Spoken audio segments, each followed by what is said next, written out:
you have your water that was not established?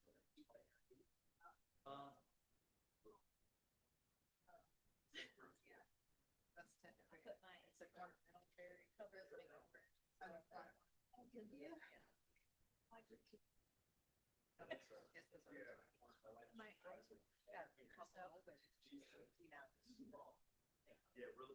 one.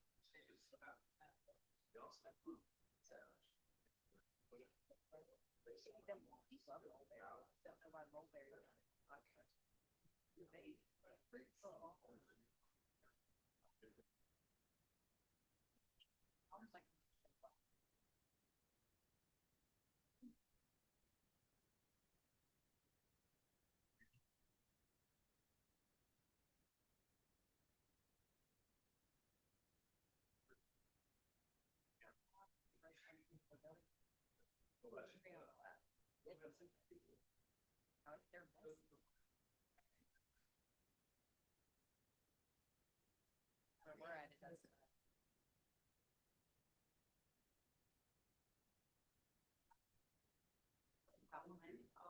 No.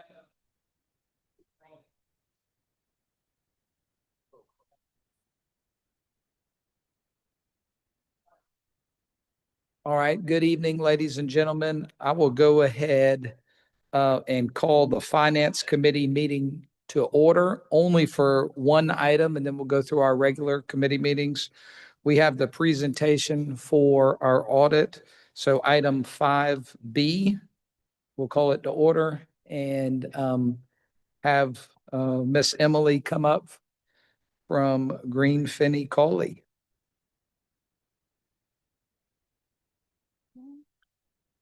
There we go. Excuse me. Good evening. I'm Emily Sobchak. I'm with Green Finney Colley, and I'm here to present the fiscal 2025 financial statement audit results. And I'm sorry, I've got this thing all messed up. We'll just leave the slides where they are. And so I do want to first say thank you for moving me to the top of the agenda. I really appreciate that. So before we get into the numbers, I like to remind you that the financial statements are the responsibility of the town.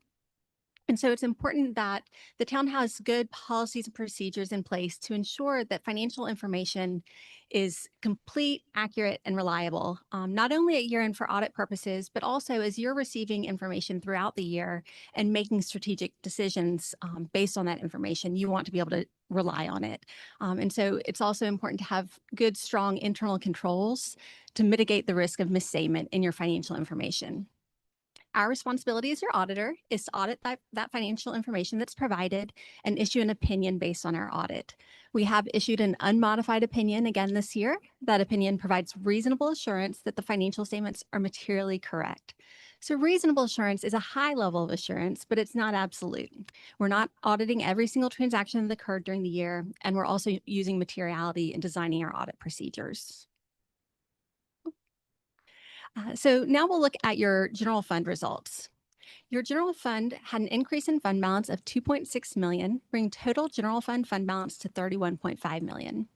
Included in that is a small portion that's classified as non-spendable that represents prepaid assets, and that totaled $340,000. You also have committed fund balance of $5.3 million. That includes $5 million that's committed for disaster recovery and a little over $300,000 that's committed for tree mitigation. You also have assigned fund balance of $2 million. That represents the appropriated fund balance used to balance your fiscal 26 budget. So when we take out those classified amounts, we're left with your unassigned fund balance, which is available for future operations. That unassigned fund balance as of June 30th was $23.8 million, which is just under 50% of your fiscal 25 operating revenues.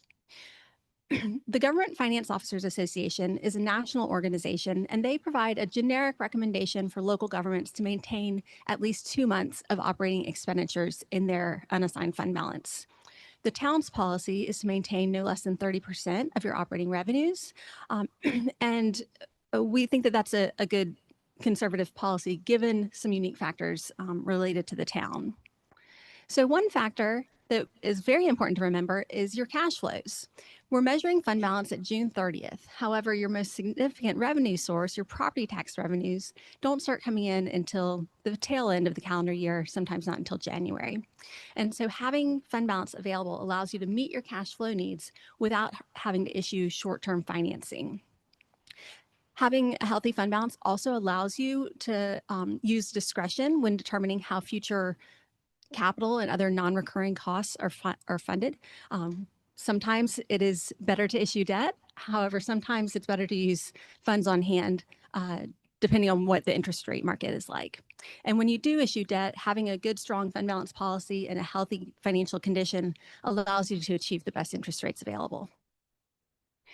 Your general fund revenues totaled $50.8 million for the year. That was close to a 9% increase from the prior year, as you saw increases in your property tax revenues, as well as increases in other revenues. Your revenues came in about 18% better than what you had budgeted. And in addition to your operating revenues, we also report your net other financing sources. Those are primarily interfund transfers. One note that I'll make is on those other revenues I mentioned, a portion of that does relate to your tree mitigation revenues. In the past, those were reported as unearned revenues, but we determined that it was more appropriate to go ahead and recognize the revenue, but classify that fund balance as committed. On your general fund expenditures, they totaled $52.3 million for the year. That was an 11% increase from the prior year, driven primarily by your personnel costs. You also came in about 6% above what you had budgeted. When we look at all of your funds combined, so your general fund plus your special revenue funds, we're looking at total revenues and other financing sources for the town of $84.2 million compared to expenditures of $76.6 million. When we look at your fund level financial statements, we focus on current assets and current liabilities. However, we also report the government-wide financial statements, and those statements include your long-term assets and obligations. So looking at your long-term assets, your capital assets, they totaled $142.2 million as of June 30th, which was an increase of $8.3 million. That increase was the result of capital additions of $14.8 million, offset by your depreciation expense. Some of the most significant capital additions for the year, of course, your North Maple Street Extension project, with project costs totaling right around $19.5 million as of June 30th. You also placed some vehicles in service during the year. Looking next at your long-term obligations, starting with your long-term debt, that debt totaled $46.6 million. That was a decrease from the prior year, as you did have your scheduled principal payments for the year. We anticipate debt service requirements for fiscal 26 of $3.6 million, including both principal and interest. And we report compensated absences of $3.2 million. That represents your earned but unused leave. And there was a change in the guidance related to how compensated absences are accrued for fiscal 25. In previous years, under the previous guidance, you accrued a liability for amounts that you expected to ultimately pay out. So we were primarily focused on earned but unused vacation leave that's paid out upon termination. However, under the new guidance, we also include in that liability an accrual for leave that's expected to ultimately be used. So that means that we're adding a liability related to some of your earned but unused sick leave, which we don't expect you to pay out, but employees will use that. Next, we'll look at your net pension liability. This is another long-term obligation of the town. This relates to your participation in the state retirement system and the state police officers retirement system. That liability is significant at $39 million. However, as we've discussed in the past, remember, this is not a direct liability of the town. Rather, this represents your proportionate share of the total unfunded actuarial liability of those systems. So it's not a liability that you're expected to write a check to pay off. What you are expected to pay is the employer contribution rates, and those rates are mandated by the state. For fiscal 25, we had rates of 18.5% and 21.2%. Those rates have stayed consistent from fiscal 24, unchanged for fiscal 26. which is good, except that not only are they not going up, they're also not coming down. Those rates are significant. And so it's very important that when you're making personnel decisions for the town, that you not only think about the salary impact, but also the significant fringe benefit impact. Each year, we conduct our audit in accordance with government auditing standards. And so that's why, in addition to the opinion that's in the front of your financial report, you also have one in the back, and that opinion describes our responsibilities under those standards. One of them being that if we identify any significant deficiencies or material weaknesses in your internal controls, if we identify material noncompliance, or if we have to make significant audit adjustments during the audit process, then we report those as findings in the back of your report. We do have one finding this year related to the recording of accruals. So during the year, the town, like most local governments, operates almost on a cash basis. So you record revenues when cash is received, record payable or expenses when cash is dispersed. But for audit purposes at year end, we're required to shift that to a modified accrual basis of accounting, meaning we need to accrue liabilities for amounts that are paid after year end that relates to expenses incurred during fiscal 25. And likewise, we record accounts receivable for amounts that are received after year end, but again, relate to fiscal 25. So we did have some significant adjustments related to accruals this year. However, I don't think that that indicates any systemic issues in your day-to-day activities, but simply just some work needed in the financial closeout process. In addition to the financial statement audit, we also conducted the single audit this year. That, as you'll remember, is the additional compliance audit that's required by the federal government. That audit through fiscal 25 was required for years when you have federal expenditures in excess of $750,000. That threshold has gone up to $1 million for fiscal 26 and going forward. But this year, we audited the coronavirus state and local fiscal recovery funds. A lot of people call them the ARPA funds as the major program. And I'm pleased to say no findings related to the single audit. So that brings me to my conclusion. Again, unmodified opinion, that's a good thing. Great financial condition, and really appreciate working with the town, with Rhonda and her team. They work really hard to get us what we need, and we appreciate that. I'm happy to take any questions that y'all have.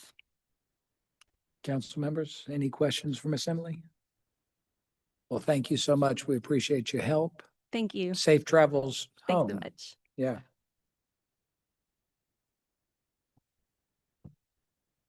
With that, we'll resume our normal committee process and then reconvene the Finance Committee at the conclusion of Public Works and Water Supply.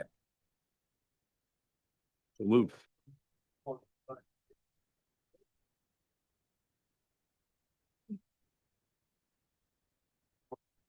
Thank you, Chairman Jackson. The first items on the agenda is project updates. I'm just going to run through these. If you guys have any questions, please feel free to stop and ask. The first one on the agenda is our Doty Playground. The fence work was completed last week. We did receive all of the playground equipment. It's on site at the Public Works compound. Demolition is scheduled to begin this Wednesday, and we anticipate this playground being reopened by end of April. Just a quick side note about Doty, the splash pad actually opens March 28th, so it's right around the corner. So looking forward to that as well. The second project there is the Somerville Preserve. We held the pre-construction and the stormwater pollution prevention plan meeting last week on March 4th. Work has begun, and the estimated completion for that project is August. For the skate park, a survey of the skate park property and the portion to be donated to the town was completed and has been supplied to the town attorney, who is currently drafting a quitclaim deed for Dorchester District 2's consideration. And then the last item up there, the Short Central Pavilion. I'm sure as you guys saw as you came in, that site is secure. We've got the fence and the screens up. All the site and tree demolition is complete. The next step is prepping for utility work that needs to happen. There is a lot of excitement about this amenity that's coming online. I will need some direction from council regarding the management of this asset, and I'll be bringing these questions to you most likely next month for your consideration. But I do know that there is a local business who's exploring opportunities to be able to sell beer and wine for events. And I do feel like this is something that we should start talking about now to get ahead. One of the things that I had discussed with Mr. Slatton was the potential for an entertainment district. Hartsville has an ordinance that has established a similar area that would allow open containers on public property under certain circumstances. If that's something that you would like me to explore, I can start working on this. And then I don't know, Scott, do you have anything that you wanted to add to that? Your open container, understand that as me, people are walking around with an open can of beer, some sort of open container. The beverages have to be in containers, cups, no more than whatever number of ounces you all would set, and then there would be, if we styled it after art schools, there would be a geographic boundary where people would be able to walk from store to store with an open container, all within the statute framework as well. And we anticipate that there's going to be a demand for that, particularly down Short Central, as this one business obtains their alcohol license, and you're going to have people out there anyway, so there might be an opportunity to explore whether or not that's something the council wants to move forward with. So happy to talk about more when you're ready. And that is all our project updates, unless you guys have any questions for me. Wonderful. The next item on the agenda is a request from the Somerville Parks Foundation. The Somerville Parks Foundation is planning a pickleball fundraiser for May 16th. They are requesting to utilize the town's registration software for the event. Typically, when we have a third-party contractor, the town provides the registration and a portion of the proceeds are then dispersed to the instructor. In this case, the program would follow the exact same process, except that all the proceeds would go back to the Parks Foundation. There are no direct costs to the town to host this. I just wanted to get y'all's permission to be able to extend that opportunity to them. I make a motion that we allow them to. I second. All in favor? Aye.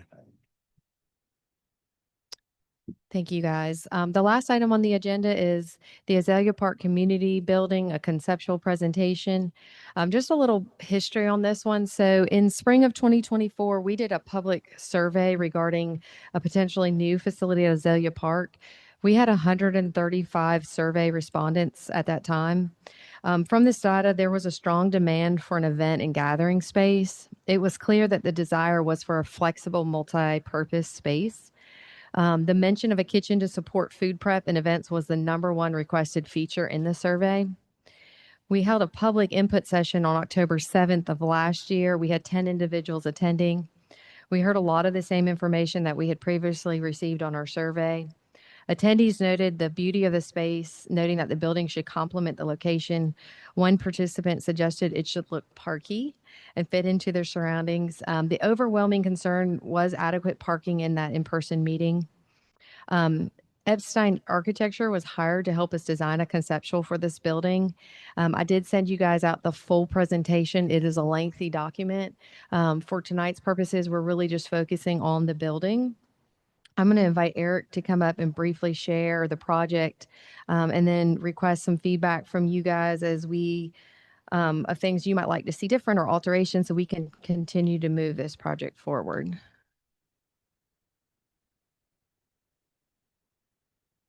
Thank you, Amy.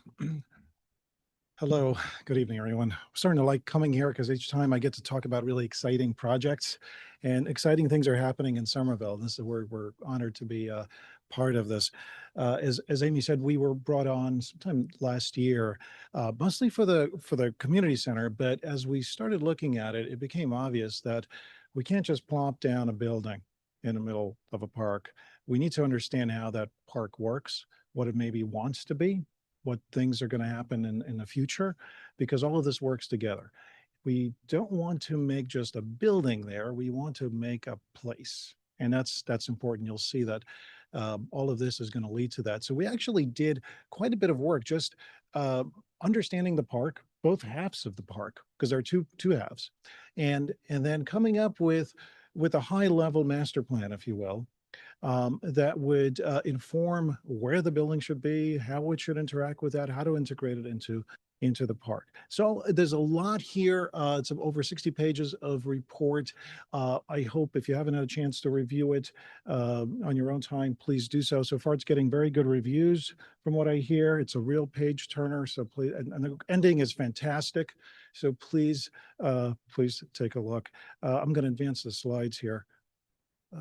Well, wait a second. Oh, do I do it, or did I do that, or did do I didn't press it. No, that's fine. That's fine. So it's one of the first things we learned is that not everyone knows that there are two halves to the park, which was kind of mind boggling. Some people just only use one side or the other side. And because there's a road that goes in between that bifurcates the park. So that's a challenge. Let's see, is this going to advance? Here we go. The west side of the park has the tennis courts, some open spaces. The east side of the park is more botanical. As Amy started to point out, we got a lot of feedback. Some surprising things, I'll just touch on the highlights. Only about 20% of respondents actually use it regularly and like weekly. 80% use it maybe once a month or rarely or not at all. We definitely want to increase those. We make those numbers much better. The other thing we notice is that a lot of people use it as a cut through, and they're not really staying there a long time. Some comments we got back was that it's a nice space, but there's not a whole lot to do there. And then we kind of saw that in when we were out there talking to people and observing them. Don't shoot the messenger. This is just, this is what we found. So let's just quickly go to some recommendations overall for the park, and we'll see how that influenced and informed our decision about the building itself. So we want to we want to ideally have a master plan and a roadmap for everything that happens in this park moving forward, so that things are cohesive, things have are coordinated over time. And we're talking about 10, 20 years, whatever it is that takes to make improvements in this park. We want to improve the access and connectivity from the park to the neighborhood around it. We want to have clear gateways and entrances to the park. The two parts that are separated right now by the street, we want to stitch that together. We want to address the unsafe conditions on 5th Street. We heard that a lot from the community. We want to, let's see, go to the next page. We want to include the wayfinding and the way things are organized within the parks. We want to strengthen the identity of each of those halves so that each one has a purpose. We want to do a lot more programming in the park. So things are happening in the park. The cohort of youth that's age 5 to 18, right now we're missing those in the park. There are things for really young ones, things for adults, arguably, but the children ages 5 to 8 don't have a lot to do there. We want to capture that. We want to bring them into the park. And there are other parks that, the other thing was parking and comfort and accessibility. There are other parks that do this well, and we want to learn from those. Some are nearby, some are a little farther afield. This thing just has a mind of its own. But all right, so okay, community center. Next slide. Keep going. Yes. Well, go one back. Yeah. So some emerging things, as Amy pointed out, there needs to be some flexibility in the space for multiple kinds of events there, to rent it out or for celebrations, whatever. People wanted that indoor-outdoor connection. It wanted to be integrated into the park rather than a standalone building.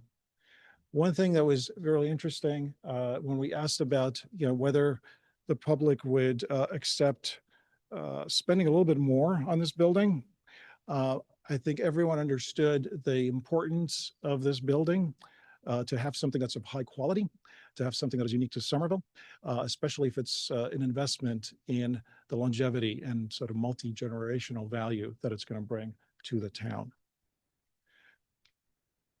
So we looked at other comparable facilities nearby, in North Charleston and in Mount Pleasant, upstate. And the sweet spot was about 3,500 square feet for a building of this size for what we want to do with this. So what that would include is a multi-purpose event space of about 2,000 square feet, which could be divided with a folding partition to have a smaller space and a larger space. And that could hold a wedding reception, let's say for 80, which is a kind of a nice target for rentals. It would have nice materials inside, airy, acoustical treatment, so forth. It would have connections to the park gardens outside. It would have a warming kitchen for catering, some storage space, restrooms in those facilities. Again, want to emphasize that it's not just a building. It should really be about creating a place, and it's all those things, the gardens around it, other things that are around us that are going to be designed in tandem with the building that are going to make it a sense of place. It's not just the building. We looked at multiple options of where to locate the building. We looked at, okay, maybe it just goes exactly where it used to be, and that has a nice connection to 5th Street.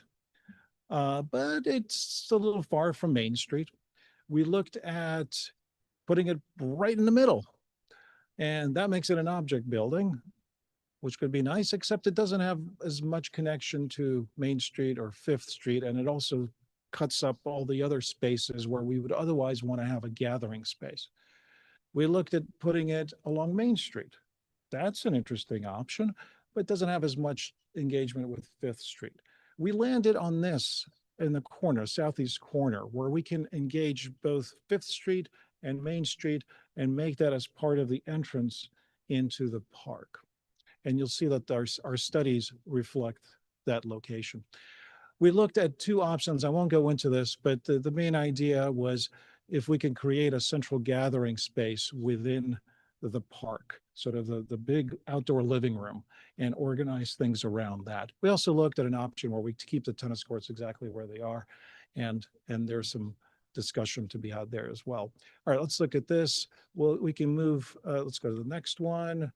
So the west is sort of our active park. The east is our arboretum, if you will. So they each have a purpose. And now we're increasing the variety of things that you can do in the park and grab a wider variety of people who are going to come back here and be interested. We want to stitch together the 2 halves with more crosswalks, with a planted median and other treatment, so that if you drive through there, everything slows down. You're driving through a park and people can cross both from left to right. It's all part of a park. We'll skip over that. Parking, we did address that. I won't go into that too much, but there are currently about 86 spots, if you count all of them around the park.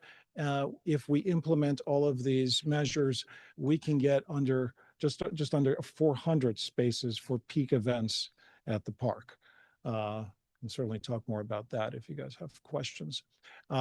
Entrances into the park celebrate the gateways. So when you enter the park, you actually know, I'm in a park now.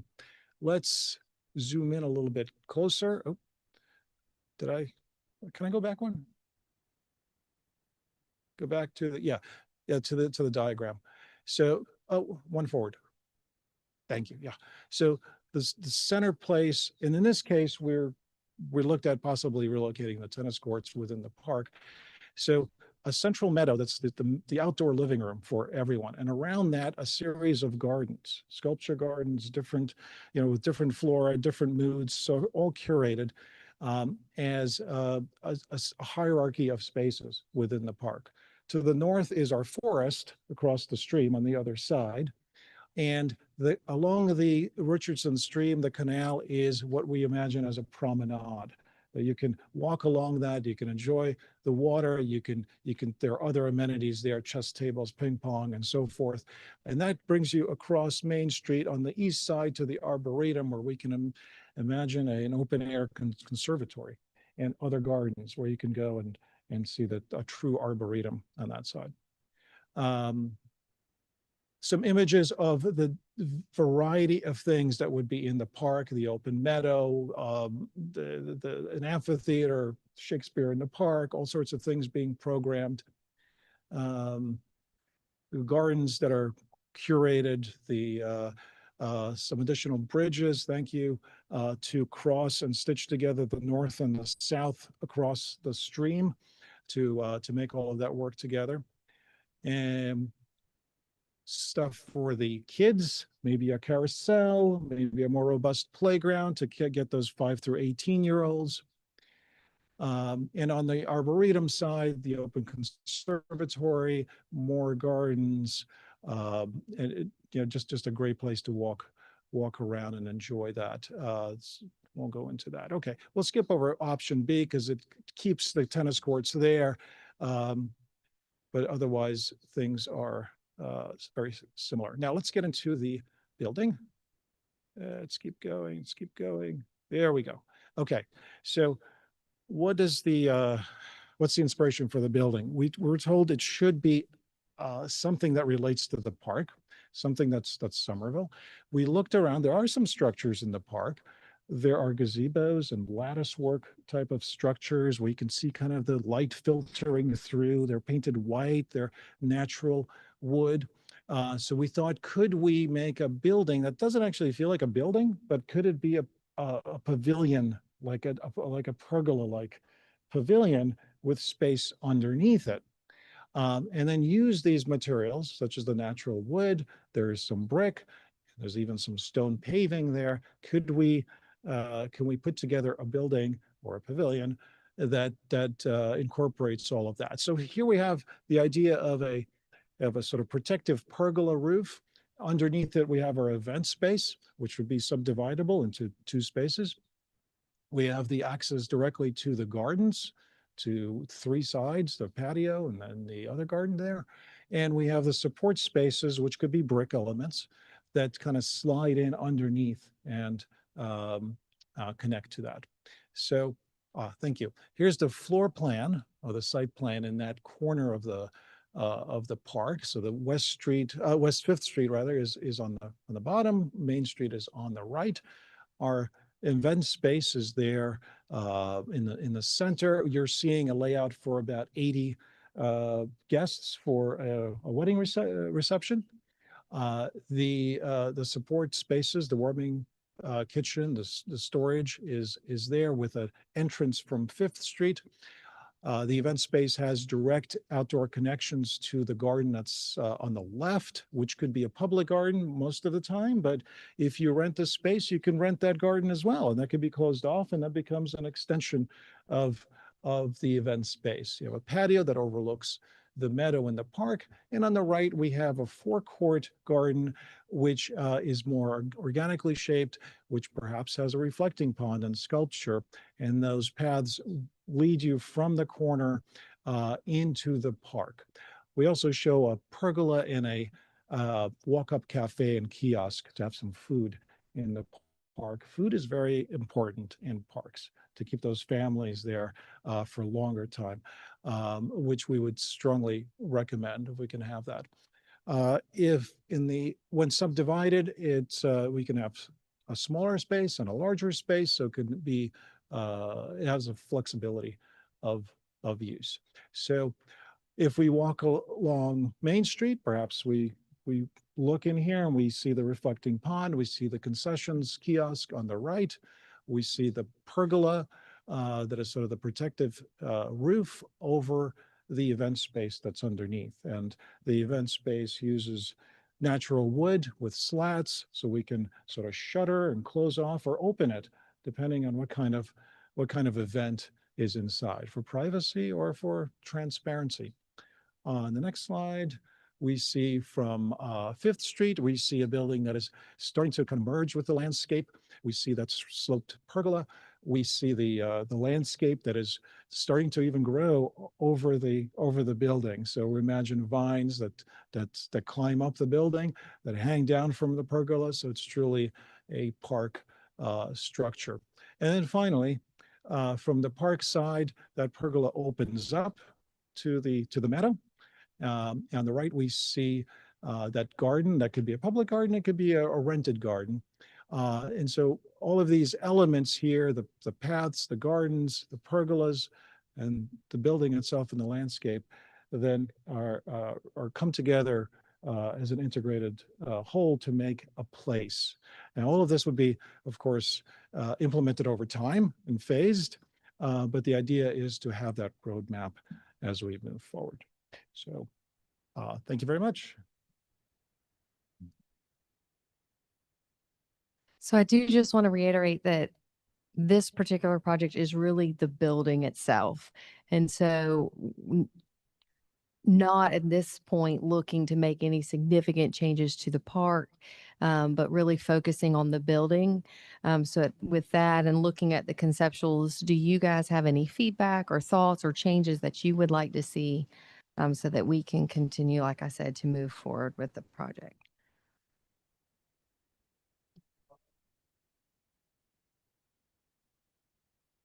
And the proposed location?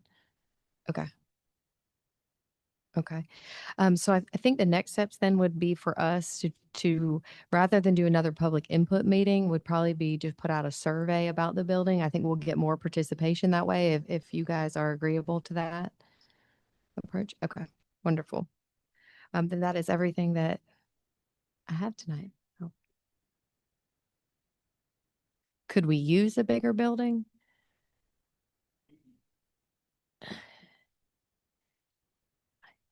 I think we could use whatever size we put there. I mean, I think it'll get use. I just think the parking, unfortunately is limiting at that location.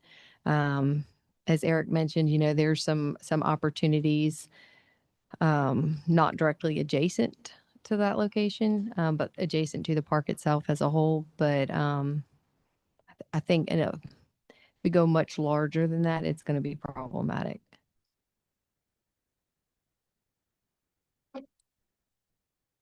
All right. I motion that we adjourn. Second. All in favor? Aye.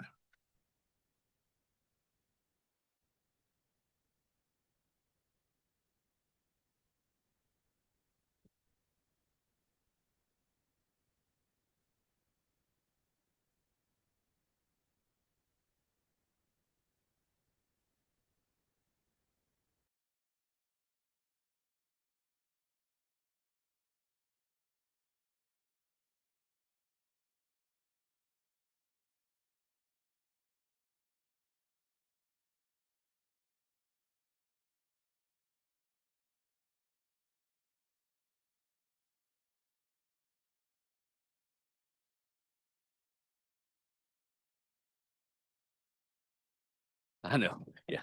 Turn this way. Point this way, please. We'll call the Planning and Development Committee meeting to order. And Ms. Jessica, I'll turn it over to you. Good evening. First item on the agenda is a petition by Paces Comfort Cooling LLC to annex TMS number 138-00000013, located at 507 East 5th North Street and totaling approximately 1 acre. Currently zoned TRM Transitional Residential District in Dorchester County and requested to be zoned GB General Business following annexation into the town of Somerville's municipal limits. This would be in Council District 2. Planning Commission held a public hearing and made a recommendation to approve the annexation and zoning at its meeting on February 23rd. Any follow-up comments or? concerns? This was the old Rusty's driving school for Oh. years and years and years. And apparently it was a non-conforming use that whole time, a legal non-conforming use, but a non-conforming use. And so Mr. Pace bought the property for his HVAC business and wants to be able to build additional building in the rear of the existing building so that he can store his materials and that type of thing. And obviously he can't do that with the existing zoning in Dorchester County. And apparently some of the limitation of Dorchester County's general commercial zoning made it more sense. They basically told him he should annex. Okay, well, thank you. Dorchester County did that. Thank you, Dorchester County. And he's actually surrounded on all sides by town limits. Mhm. Correct. Okay. Yes. Yeah, there's church on one side and apartment complex on the other. Any motions? I'll make a motion. We send the full council with a recommendation to approve. I'll second. All right, motion is second. Any other discussion? All in favor, say aye. Aye. Aye.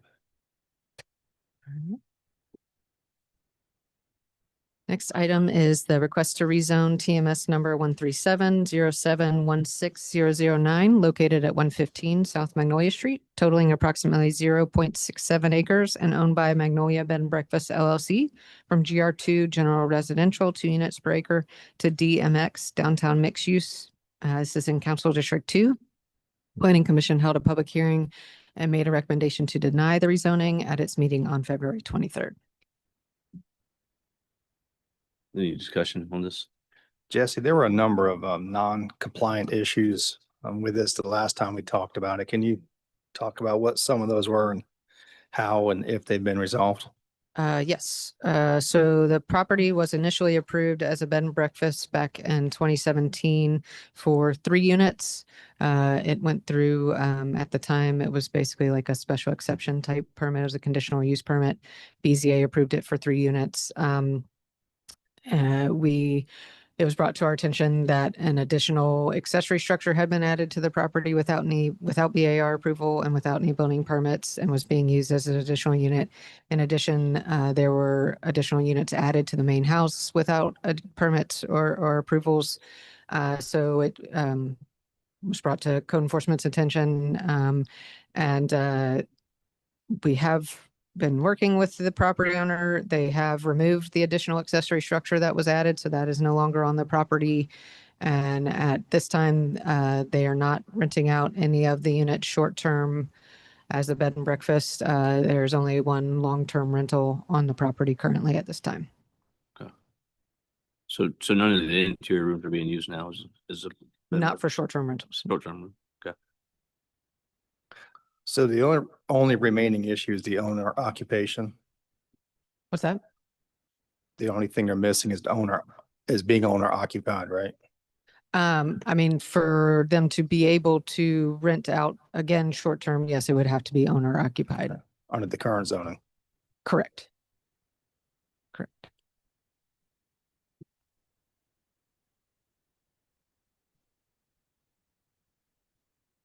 I don't feel that, we just had this come up for us, a few months back. When was this back before us last time, Jessica? How long ago has that been? So it never actually made it to y'all, I don't think. It got withdrawn. Before. It did go the before council the meeting. planning commission Yeah. back in end of 2024 Okay. for the same rezoning. Yeah. Planning commission recommended denial at that time as well. And so they withdrew the application to pursue a different route. But they, so as it's back, Yeah, back okay. before y'all. So it did get approximately a withdrawn. little over a year ago. Okay, it did get withdrawn before, because that's what I couldn't remember. I thought we had some discussion on it back. Yeah, no, it didn't quite get to y'all. Okay. Correct. My feelings, we just gotta be careful with getting into the LLC buying the historic homes for, to rent out as businesses. I know there's some discussion about having some places for people to stay around town. And I agree with that to a sense, but I think if we had an issue with 50% of our historic homes over in that neighborhood that were sitting vacant, that people couldn't keep up with and whatnot, we might have a problem and might have to readdress something. But I think that right now it is still a pretty thriving neighborhood. It's still a very good neighborhood that I think we should try to protect as much as possible. So that's just my 2 cents on this topic. I think it's certainly worth a full discussion with our council. Yeah, well, absolutely. So I'll make a motion that we send it to full council with no recommendation. I'll second. All right, we got a motion and a second. Any other discussion? All those in favor? Aye.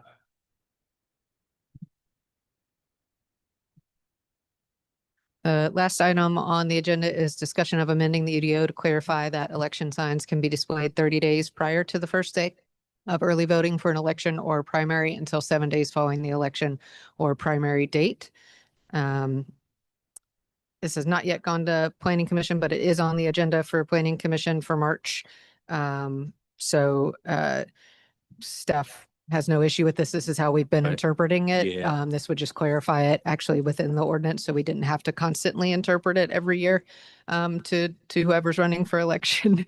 So Yeah, the state law changed after the UDO was adopted, so there was no previously there was no early voting period that applied to everyone. So this just got brought to me recently with the recent election we have going now. So they were asked if we could update our ordinance to reflect what's happening now. So that's where we are. That's why this was on the agenda.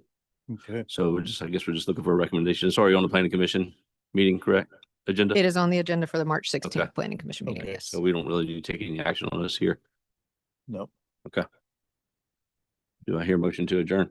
I make the motion to adjourn. Well, yeah, the council needs to put it on the planning or refer it to the planning commission, correct?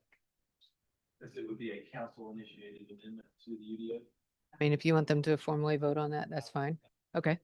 Okay, Proceed. Well, So all right. make a recommendation and then council can actually make the application. Go ahead, Bob. I'll make a motion that we move this to full council, for a vote. I'll second that.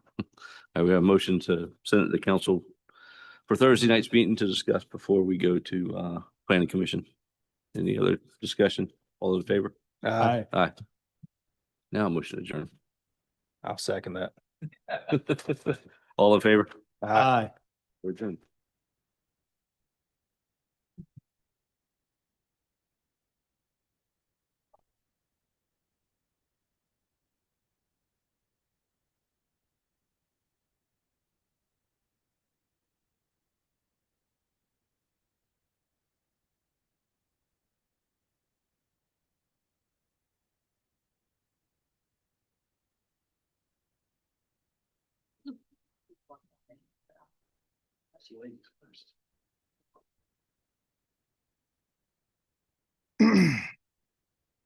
Just sit over here. Thanks. Attention. All right, we're going to call our meeting to order.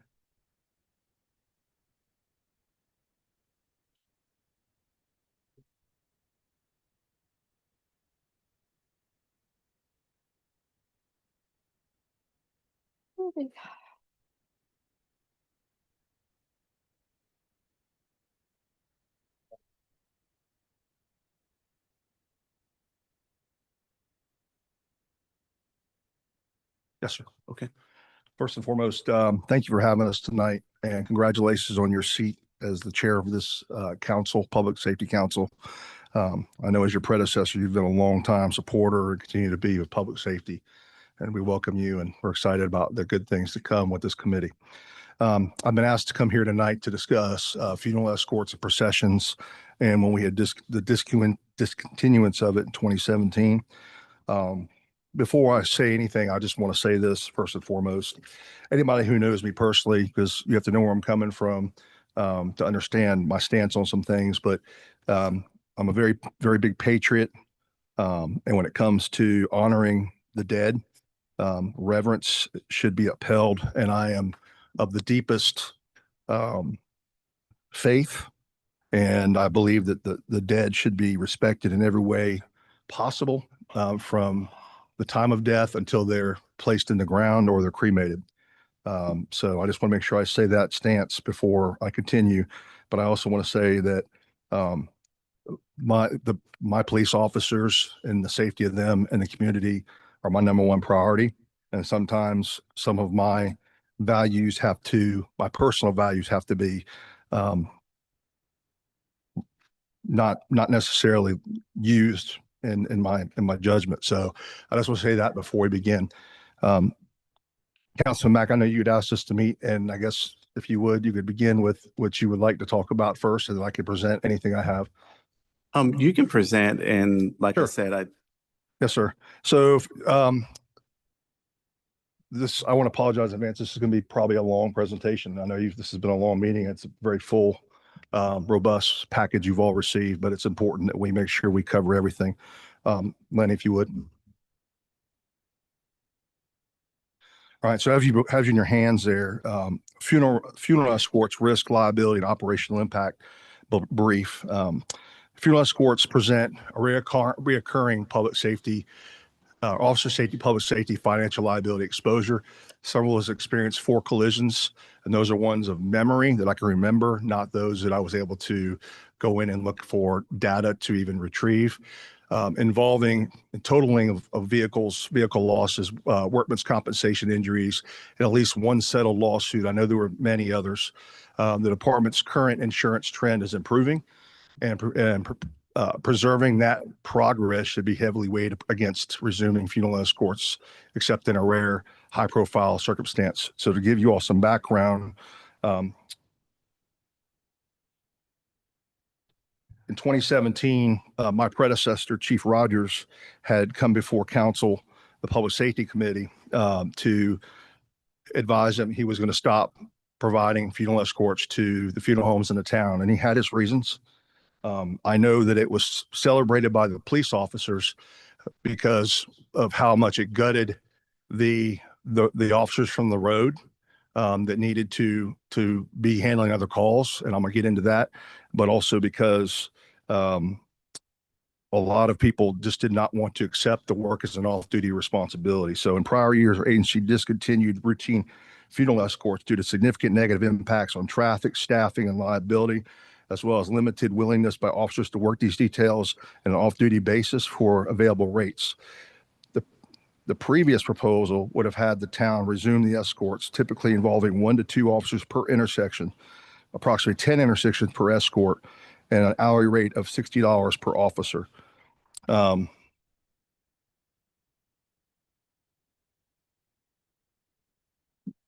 Historical context of the operational risk. The department's prior decision to suspend routine funeral escorts was rooted in critical concerns regarding staffing constraints, financial costs, officer and public safety, and potential legal liability. This stance is further bolstered by the interpretations of South Carolina Attorney General opinions in 1996 and in 2011, which highlighted the necessity for officers to control traffic intersections for safe escort operations, implying significant resource allocation and inherent risk. A review of past incidents, both local and national, underscores severe dangers associated with funeral escort duties, often resulting in officer injury and fatality. These incidents are a stark reminder of the unpredictable nature of traffic events during these processions and give, during these processions, even when personnel are dedicated personnel there. So, turn this. I want to talk for a minute about this. So officer safety and motorcycle and traffic officer performing escorts are elevated risk of being struck by inattentive or impatient drivers attempting to cut through or around a funeral procession. Documented injuries and fatalities in other communities underscores the funeral escorts are high risk liability relative to compensation. As a result, many officers have been reluctant to volunteer for these details on off-duty basis, limiting our practical ability to provide safe, adequately staffed escorts at a frequency that would likely be expected if a council reauthorizes them. And so if you look at the slide there before you, this is just a list of officers that we were able to pull very easily that have been killed in the line of duty or critically injured during funeral escorts. In fact, the day before, or the week that I was brought this to my attention, I'll have you look at this one here. At the very bottom, Baton Rouge, Louisiana, Corporal Shane Toddy was killed after being hit as a part of a funeral procession. That same week, that it was come to me and asked if I would readdress this. He was killed on that Friday in a funeral procession. I have been I've been in a funeral procession as a family member and actually watched a police officer get hit on his motorcycle and lose his leg. That was in a funeral escort that I was a family member in. These numerous incidents highlight the reoccurring pattern of severe, often tragic outcomes directly linked to inherent risk in managing funeral processions with active traffic. Each of these, Kate, represent not only a loss of life or severe injury, but also significant emotional and financial burdens on families and communities.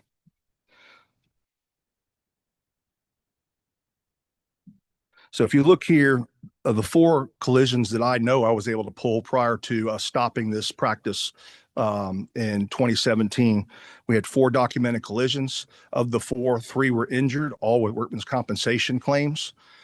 This is last year in 2025 for Smurth and Smith. The town paid a total of $2.7 million to that trust fund, and $1.5 million of that is for insurance property covered losses. 1.2 million of that was for workman's compensation. So a typical funeral escort using 10 intersections with 1 officer at each requires a minimum of 10 officers at $60 per hour, which was proposed in 2017. This produces a direct staffing cost of $600 per officer. Most processions require approximately 1.5 to 2 hours to door staging, procession, graveside, service, and return, translating into the estimate of $900 to $1,200 in officer time for a single funeral, excluding vehicle costs and supervision. If escorts are staffed with on-duty officer, this time is drawn directly from the patrol proactive policing in response to 911 calls, reducing coverage and potentially slowing emergency responses in other parts of the town. If escorts are staffed off duty at a full cost recovery, resulting in $900 to $1,200 in the fee is more than the families are willing to pay or able to pay, which mirrors our experience that has been demanded the price point not match the staffing required. So if we look here, I'm gonna go from left to right. I broke it down for officer safety. The work requires officers to move more aggressively through intersections, re-enter traffic repeatedly, and depend on civilian drivers to recognize and comply in real time. Processions create unusual traffic patterns and invite confusion by motorists who may not understand when they must stop, when they yield or go, and must remain in the procession. Vehicle and property liability. Every escort collision creates exposure for damage to patrol vehicles, private vehicles, and potential claims for bodily injury, property loss, and litigation. Judicial issues. Most funeral routes leave this town limits, which creates a choice between ending the escort at the boundary or continuing outside our normal jurisdiction. Staffing impact. Each of the escorts is framed as an off-duty details, on-duty officer becomes involved. That means once you go in it, you are now going to have to incur that. So reducing patrol availability and response capacity. The town's insurance impact, it's the town improving insurance modifiers. We improved them this year. They actually went down in 2025, they went down from 2024. And I know Mr. Slatton has told you all that. The town's improving insurance modifiers should not be put on an unnecessary risk by resuming a predictable resource of a collision and workman's compensation exposure. Insurance and financial exposure. According to the 2025 South Carolina Municipal Insurance Reserve Fund, which we just talked about, we told you how much was paid, $2.7 million, and we told you about the 1.5 and the 1.2 breakdown. As I said, our modifiers decreased the previous year. This is a positive development for both the town's risk profile and the future insurance premiums. Routine funeral escorts would reintroduce an unknown category or a known category of avoidable exposure at the same time the town is seeing a favorable insurance movement. So what is the risk tolerance? What is that? I'm gonna tell you what it is. Risk tolerance is the acceptable level of variation around a specific risk that an organization is prepared to bear after a risk of treatment and in pursuit of its objectives. It is a measurable boundary of accountable deviation from an organization's broader risk appetite, Risk appetite operates in a strategic level. Risk tolerance applies to risk category. Applied here, the town must decide whether routine funeral escorts fall within acceptable risk tolerance when the known outcome history includes major collisions, officer injuries, vehicle losses, and civilian exposure. So now let's talk about the collisions that I know about. One was on Boone Hill, and excuse the typo, Boone Hall, Boone Hill Road, down near Corey Boulevard. An officer was at fault. Both our police vehicle and the vehicle hit were totaled. The officer sustained workman's comp, was out of work for taking away from our full-time duty, and we had to settle a lawsuit with that one. There was one on Baconsbridge Road. Both of those are in the town, and there are only two in the town. On Baconsbridge Road in front of Taco Bell, officer was at fault, totaled both vehicles. Injury to the officer, workman's comp final claim. And the opposing driver was transported to the hospital with injuries, and I'm sure we were sued, but I had no way to find it because I'd only went back so far. Old Ortenburg Road, not in the town, but we were doing an escort that took us to a grave site, which I'll tell you, the two biggest grave sites that are serviced, we used to service, are Parks. Parks is not in the town. It's not in the town. It's a donut hole. And Dorchester Memorial Gardens on Dorchester Road. The Old Ortenburg Road incident totaled two vehicles, and the officer was injured. He was out for months. The opposing driver was transported to the hospital with bodily injuries, and I'm sure we were sued. And the one that I'm going to tell you I take very personally, and the one why I snap at people sometimes when I shouldn't have, is one of my friends who worked for us was on a motorcycle on an escort on Dorchester Road out of our jurisdiction. His motorcycle was struck, and he died twice in the Medicare helicopter while going to MUSC. He flatlined twice. He was out for over a year. Out of jurisdiction pattern, 3 of our 4 major collisions occurred outside of the town limits in the county, demonstrating that routine escorts naturally pull the department beyond its core judicial area, compounding exposure. Each collision created not only injury and exposure to officers, but also to the exposure to civilian drivers and passengers, plus a total loss of vehicles.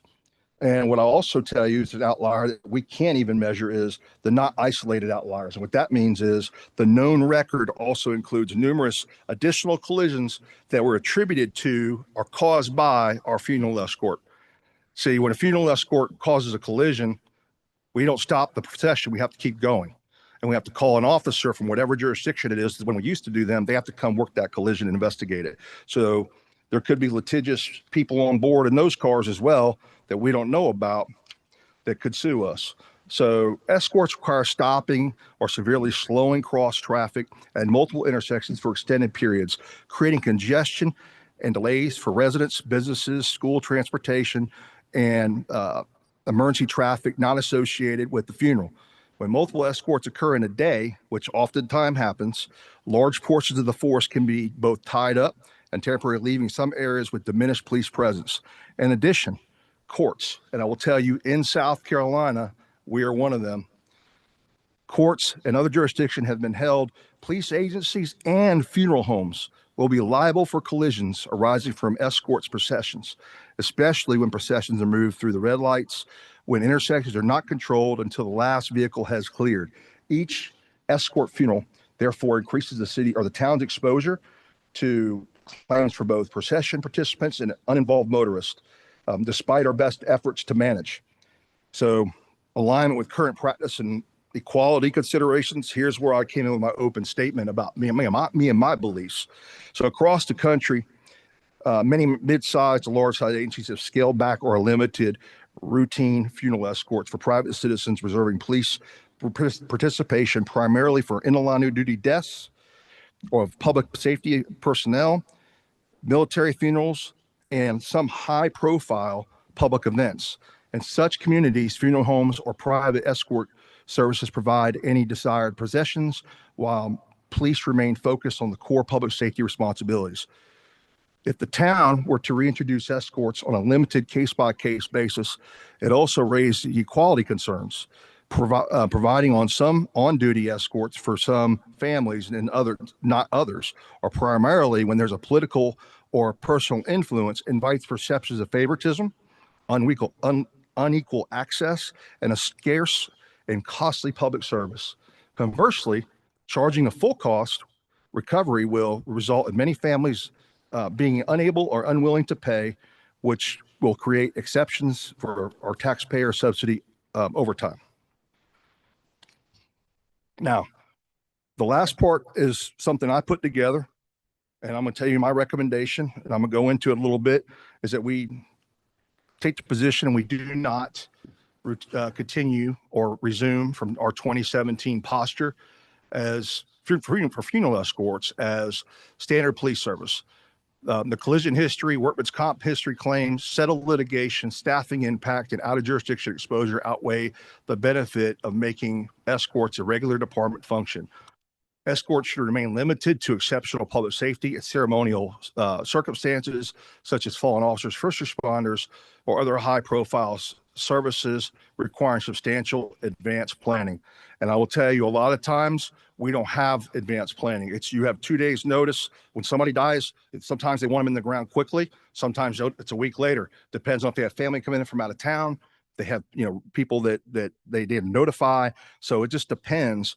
And I know some of the demographic that's going to be brought forward is probably going to be said, okay, we have 4 funeral homes here in town. I'm aware of that. There's 4 in town. You have Aiken Capers. You have obviously Albert Glover Funeral Home. You have Parks and Dial Funeral Homes. The 2 funeral cemeteries I told you we mainly would go to would be Parks and also Dorchester Memorial and Dorchester Road. But what many people don't know is that Parks is not in the town, 1.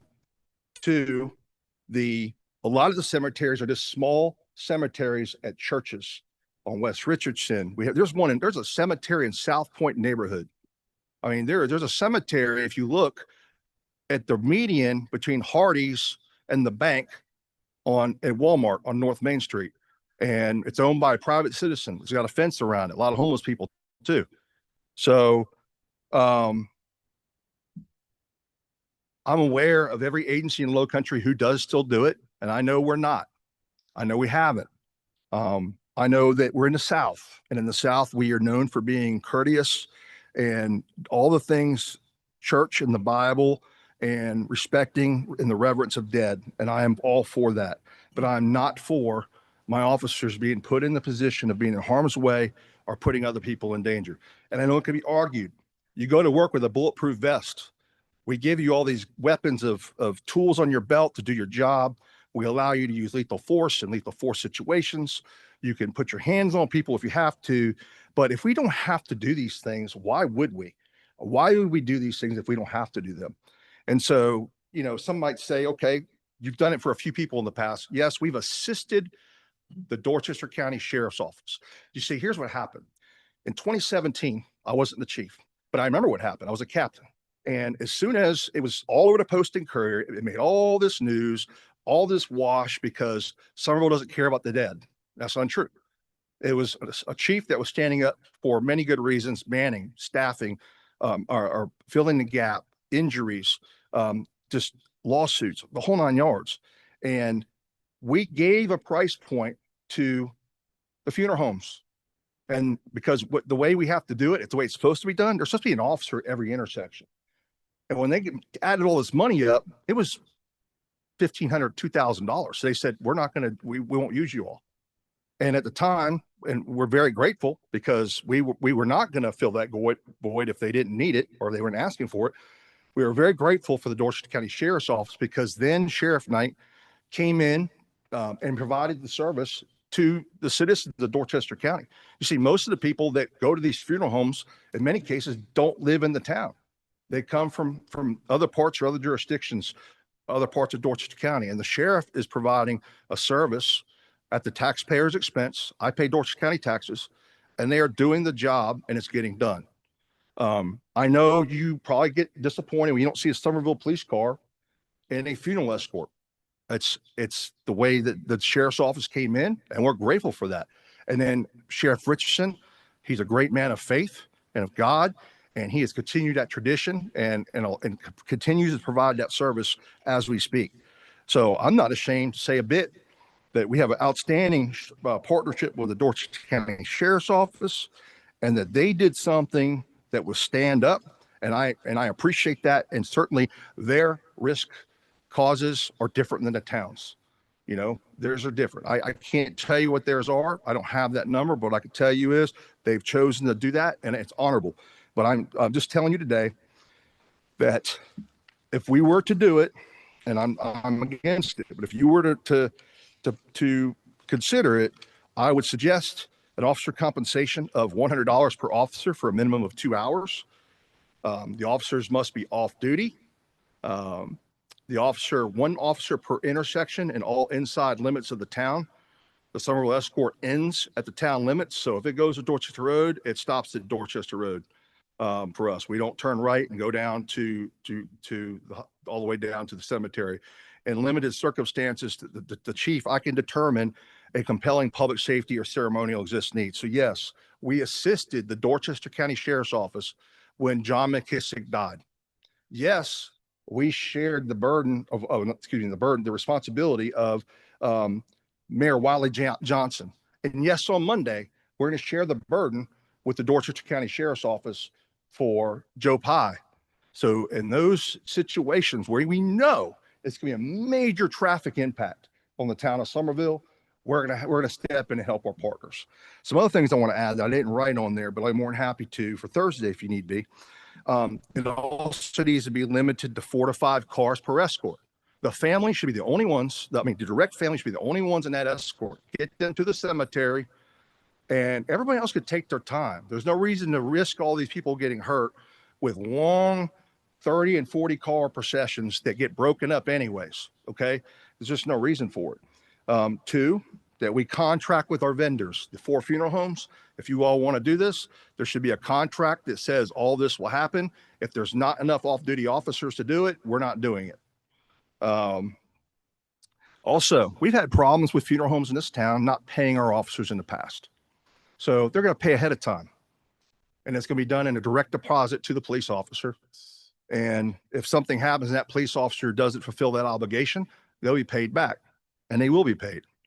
And I think that's a very good way to start this conversation if you all want to engage in that. But I think I've made a claim that I think is irrefutable, but I certainly am willing and open to any type of consideration, recommendation, or criticism. Ladies and gentlemen.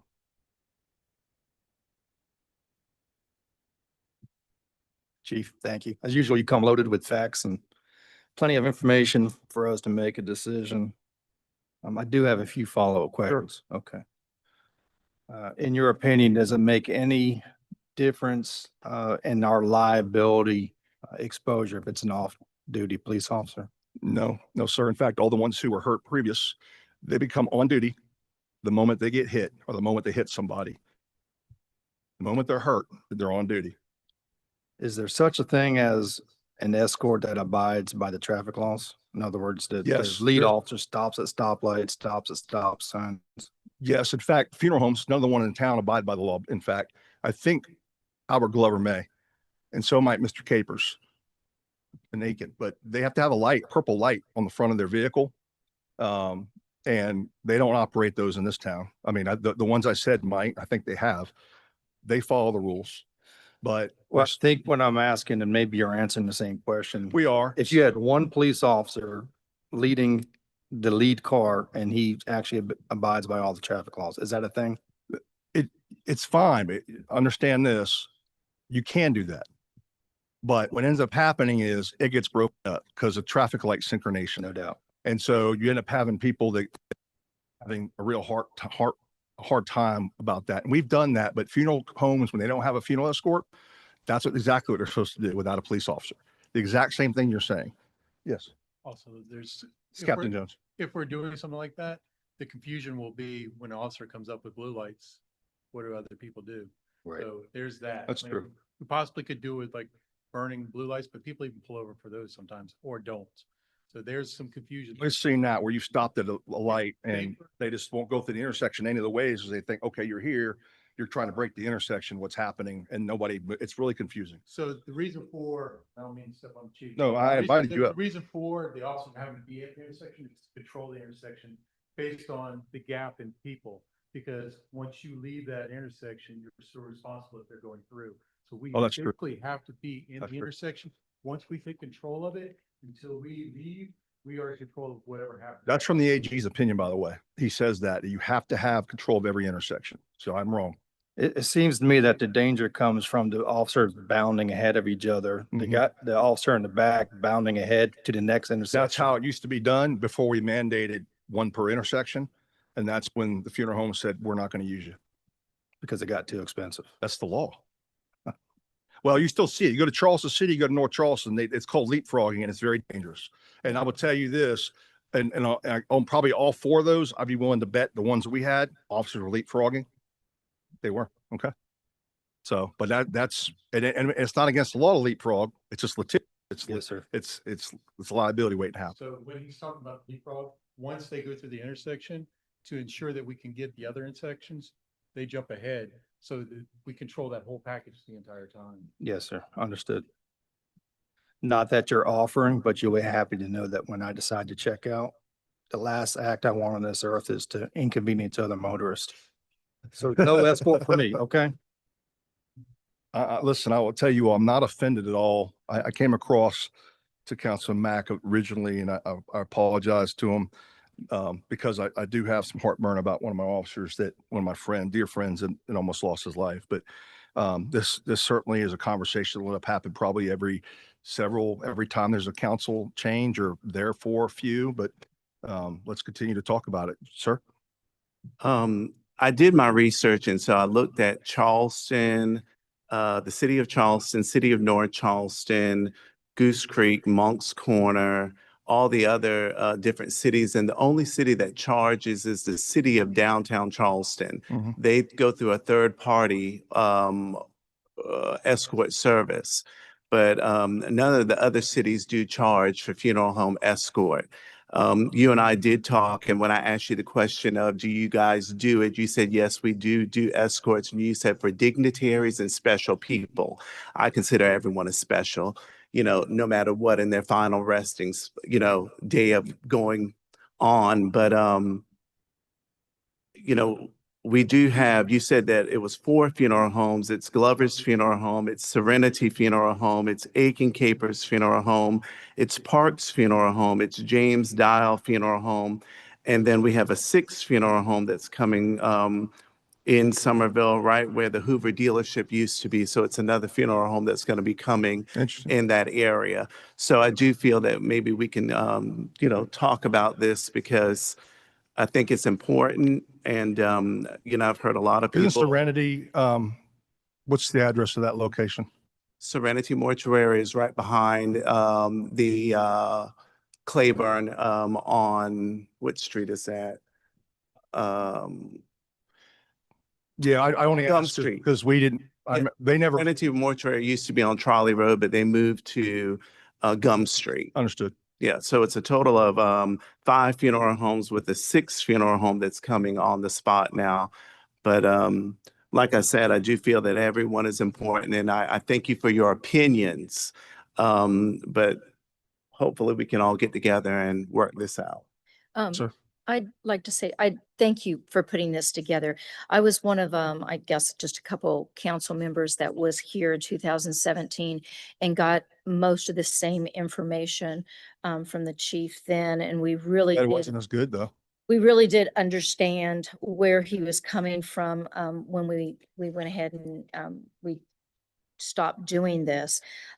With that being said, when I moved here in 1997, it was a very different Somerville. You could get from one side to the other within 6 minutes, and you could hit all the green lights. And now I can understand the traffic flow would be absolutely crazy, and I'm sure, on a weekly basis, I'm sure there's at least 3 to 5 funerals. a week. I'm not sure. What I would like to do is I would make a motion that we send this to full council because I'd like to hear feedback from our other council members. Please don't make me represent. Well, I'm being sarcastic. yeah, I understand. So I would like to send it up to full council. But I appreciate everything that you put together and, I do agree with you. I won't be one of those either that would use the service because my husband and I, we already have a pact. We're just going to bury each other in the backyard. So, What if you both died at the same time? I'll do it for you. okay. Again, when I misspoke, when I said dignitary and special people, that would have insulted me too if you weren't me. I'm very brash sometimes, maybe not, if not all the time. But I didn't mean it that way. I stated my claim beforehand. Everybody deserves that reverence until they're at their final resting place. And I understand that. But I also, again, I'm not going to be peer pressured because other agencies do something. That's not how I operate. I don't lead that way. I lead the way that we need to lead. And I think that's what makes us different in a lot of ways than a lot of other agencies, is because we are not going to set ourselves up for some political, situation, or because somebody knows somebody or someone's buddies with the sheriff or the chief. I don't do that. I've always looked at doing what's right by our people and our citizens. And I understand completely where you are coming from. So please understand. Oh, no, and no one is peer pressuring you. Yes, sir. No, I'm just telling you, I know what other agencies do. And I will tell you this, I'm sorry, go ahead. We should want to be the best. We're the best. We live in Somerville, so we should honor and do anything that we can do to make Somerville the best. And like you want the best for the police department, the new complex, you should want to go the extra mile and do anything that you can do to make it the best. So thank you. Yep. Also, the last thing I'll say is I talked to a lot of other agencies and who are not chiefs or sheriffs, and they wished that their chief or sheriff would do what we're doing. And I'll rest with that. Okay. I did make a motion to send to full council. Would you be willing to amend your motion to accept the chief's presentation as information and table this issue for some conversation? Yes, I could amend. Hold on. Withdraw your motion. I'm just going to withdraw my motion. Mr. Chairman, I'll make a motion that we accept the chief's presentation as information and table this issue for now. And I'll second. All in favor? Aye. Aye. Thank you. Make a motion, we adjourn. And second. Thank you. We do. All in favor? Aye. Aye.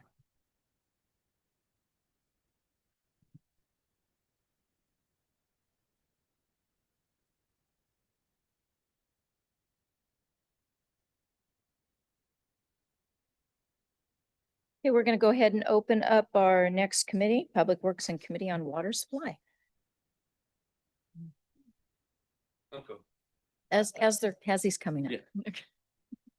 Good to see you. Right. The first item on the agenda is discussion of granting of a 30-foot access and general utility easement on town-owned TMS number 130-1100-026 to serve landlocked TMS number 130-1100-036 for a proposed two-lot subdivision. The request came from the property owner. I think we have an exhibit that goes along. There we go. Yes. Yes, this came to TRC a little while ago, and the hatched parcel is currently landlocked. It's at the end of Northampton Street. Currently, our stormwater department, there is a drive that is off the end of the road, and we have a pond back there in Robinwin that we maintain. So as far as staff is concerned, we don't have an issue with granting an easement.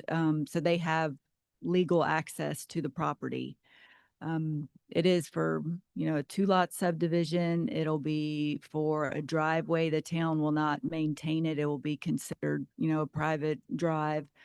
And then also have their utilities, their water and sewer in that easement.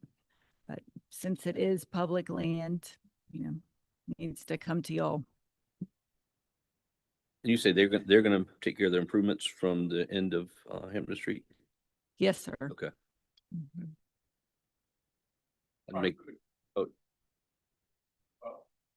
Came to us a year ago, and I believe, your department suggestions, said, yeah, we'll be glad to help you, but you got to give us a plat. We have not seen the plat yet. Okay. okay, so we still don't have the plat. We have a preliminary plat that was used with the TRC meeting that showed the line, the subdivided property line and a access easement there, but it was just preliminary. It was done by a surveyor and it would still need to go through the review process. But yes, sir, it did seem like it would be recordable.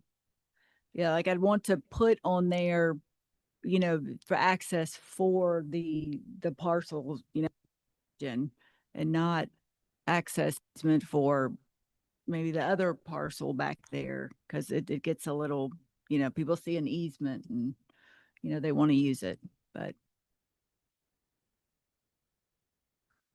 I don't have an issue with issuing the easement to get to it as long as it's done legally. I mean, that's right. the only Do you question I need would a have. copy of the plat that came into TRC?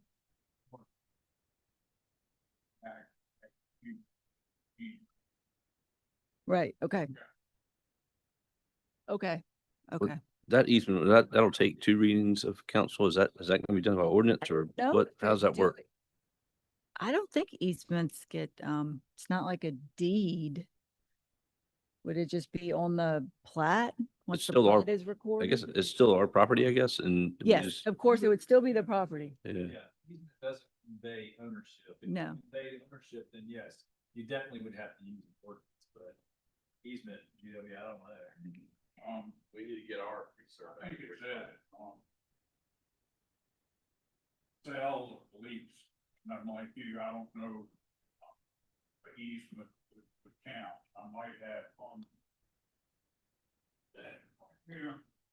I tell you what, why don't we just come back with this? Let's answer these questions internally and then. Yeah, that would help. Bring this back to you. I Sounds think that's a great idea. Okay. Perfect. Sounds good. Okay.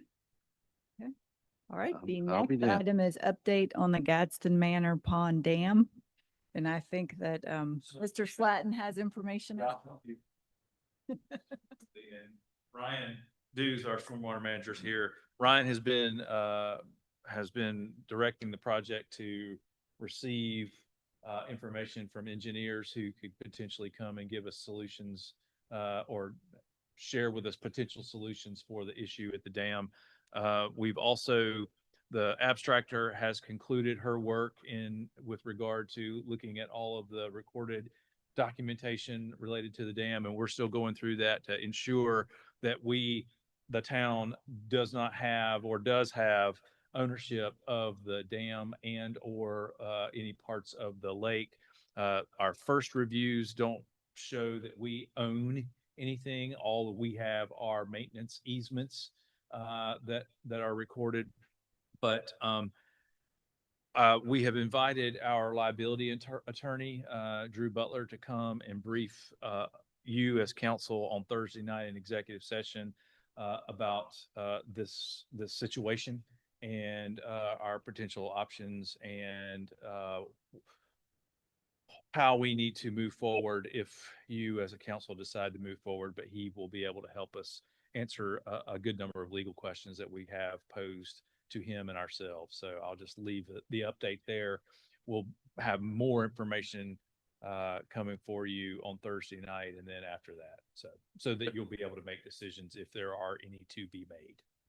Ryan, do you want to add anything? How many responses did we get? Yes, we received 3 responses so far Okay. from 3 different engineering firms with potential costs for a design to repair or replace the existing structure that is over there.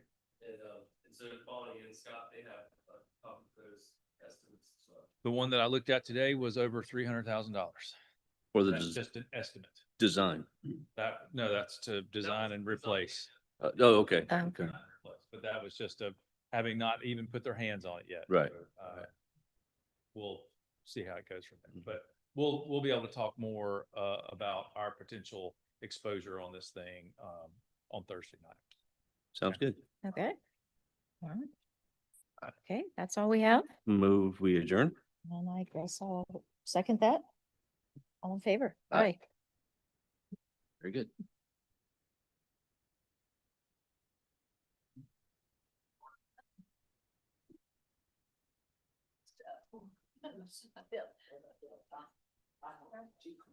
Oh. Look at Lenny. Oh. Oh, I'm not used to doing this. No, that's it. That's right. I can try it.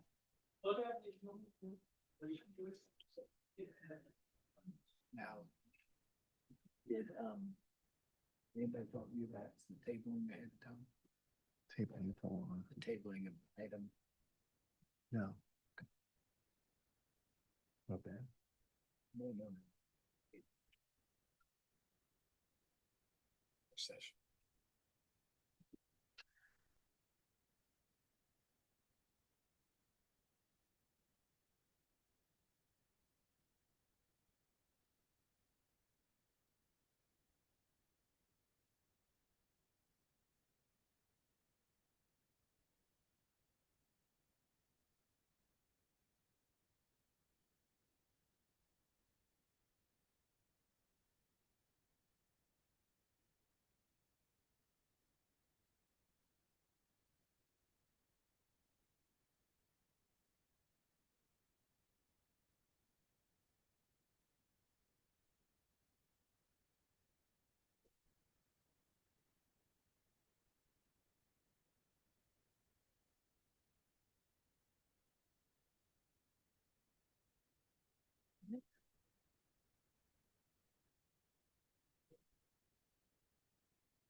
All right.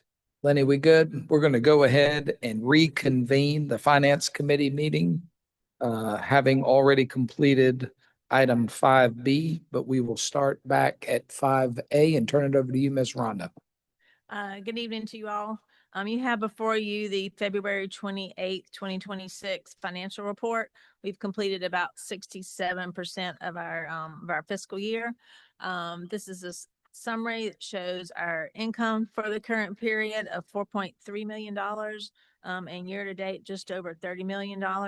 That's about 62% of our annual revenue, budgeted. Our expense summary show we have spent about $3.8 million for the current period, and year to date is just over 36 million, which is about 70% of our annual budget. Our operating income for the period was 537,000. After transfers, our income was 845,000. Our year to date is a $3.6 million deficit position. Any comments on that? Next slide, you have a detail on the revenues. Property taxes, we collected another large portion of those for $2.7 million for the month, and year to date is just under 20 million. We've collected 93% of our annual budget for the year. Licenses, permits, and fees, we collected just under $250,000 for the period. Year to date, 3.8 million, which is about 20%. Again, business licenses is the biggest part of that, but the other revenue items in that category are certainly strong. Municipal court, we collected just over 22,000, and year to date, 187,000 for that category. State revenues, we collected just over $400,000, and year to date, 3.7 million. We've collected 72% of that income category for the year. Next category is our Parks and Rec revenues. We collected $42,000 for the current period, and year-to-date, $416,000. We've collected 84% of what we budgeted for the year. Miscellaneous, we've collected $916,000, just under $2 million for the year. Large portion of that was half of the Dorchester 2 reimbursement that we bill them for SROs for the district. That's the detail on the revenues. Any questions about any of those items?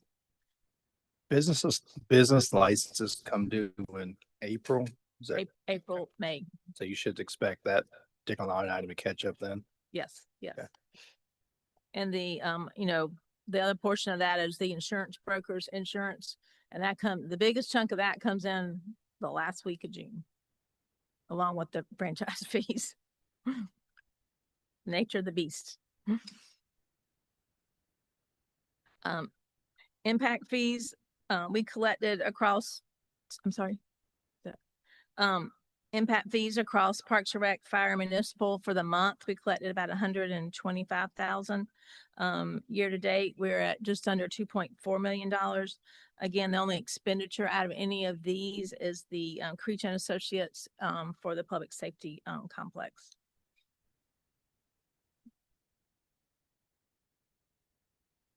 Hospitality and local accommodations, we collected, this report says $287,000 for the current period, because February was a short month and we had a quick turnaround getting these reports. There's about $150,000 that didn't get recorded into this, that make it into this report. So we actually had more income for the month for hospitality. This one shows $287,000 with expenses transferred to general fund of $308 and other expenses of $121 to show a deficit position, but it will not be in a deficit position for this month. We're right on target with what we're collecting as far as, or a little bit ahead actually for what we budgeted. Local accommodations, 19,000 and year to date of 256. Any questions on those particular items?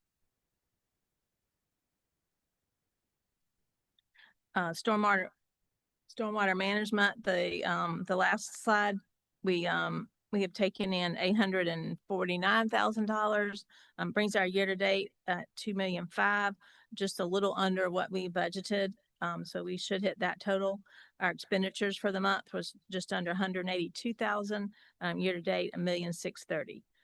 So year to date, we have a net revenue position of $887,000. Any questions about any of those items? Council members, any other questions? All right, thank you, Ms. Rhonda. Thank you. And I will send out the final audit to you all when I got a couple more things to review with Emily. But All right. With Ms. Beth gone, I guess I'll read these out on behalf of Lenny. Authorization to surplus vehicles, request from Streets Department. Vehicle S91, a 1999 GMC 3500 single cab truck, and vehicle S93, 2003 Freightliner FL60 debris truck. What's the pleasure of council? I'll make a motion that we authorize this surplus. Second. Motion and a second. Any discussion? Hearing none, all those in favor say aye. Aye. Any opposed? The ayes have it. And we'll call Mr. Grant up.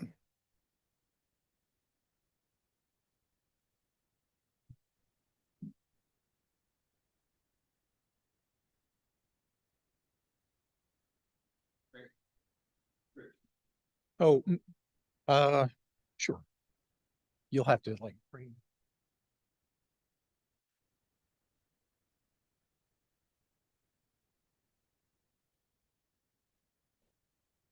Oops, wrong way. Oh. Can't take him anywhere. Okay, just do this for me, Lenny. If you'll take me to the first, thank you. Protect me from myself. Mr. Mayor and members of council, thank you. You'll recall a month ago that we are coming out of the discussion of some negative feedback regarding the medical insurance plan that we agreed to create and conduct a survey of the employees and get feedback on the plan. We did put that together. We think it was fairly extensive, and we received the results of that and have been working on those the past week. What you see here and what you got sent in your packet for the committee meeting tonight was what we consider to be summary results of those. And I'll touch base on a few of these.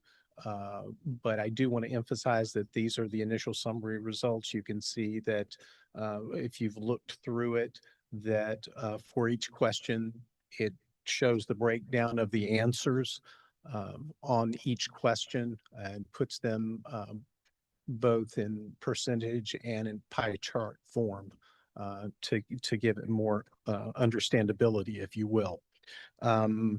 I will say that we are continuing to cut this data further, and I'll circle back to that at the end of my point or this discussion here. But obviously, there are certain questions that did reveal concerns as had been expressed.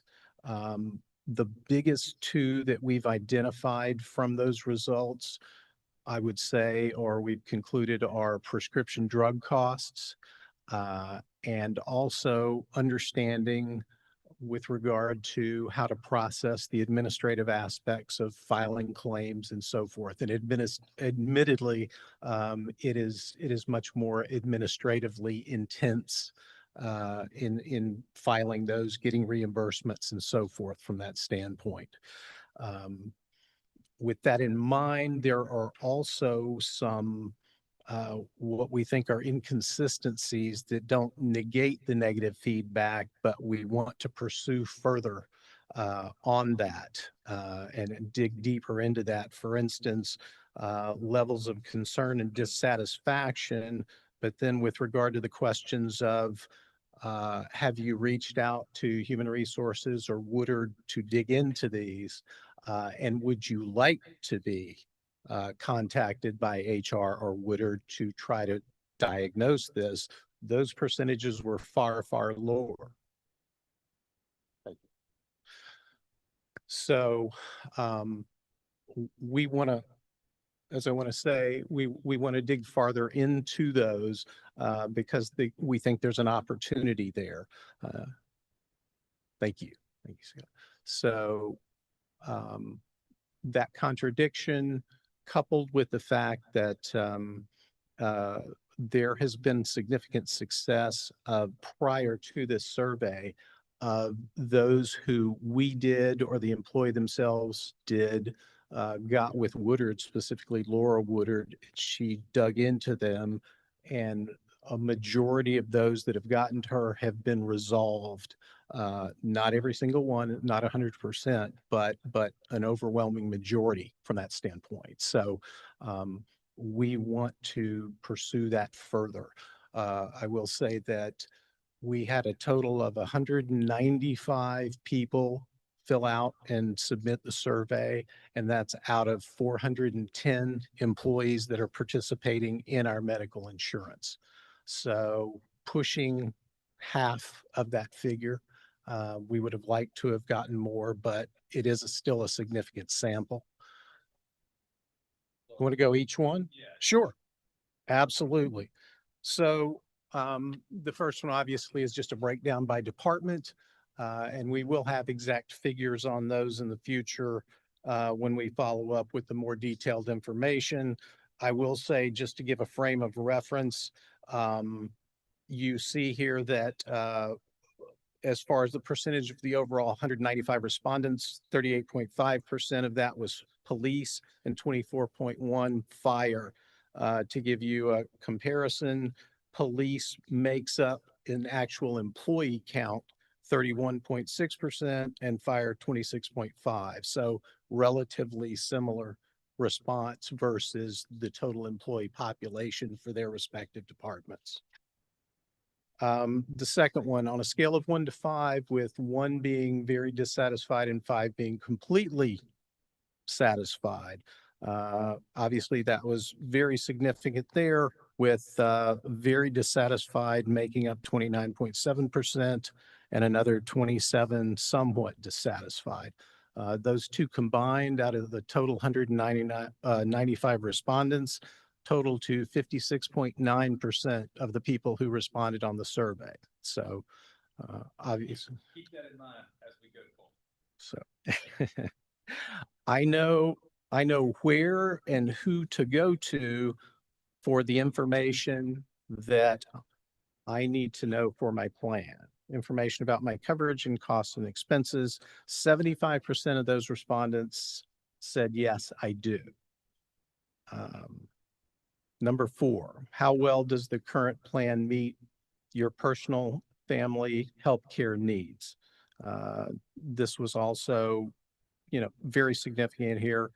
43.1% not well.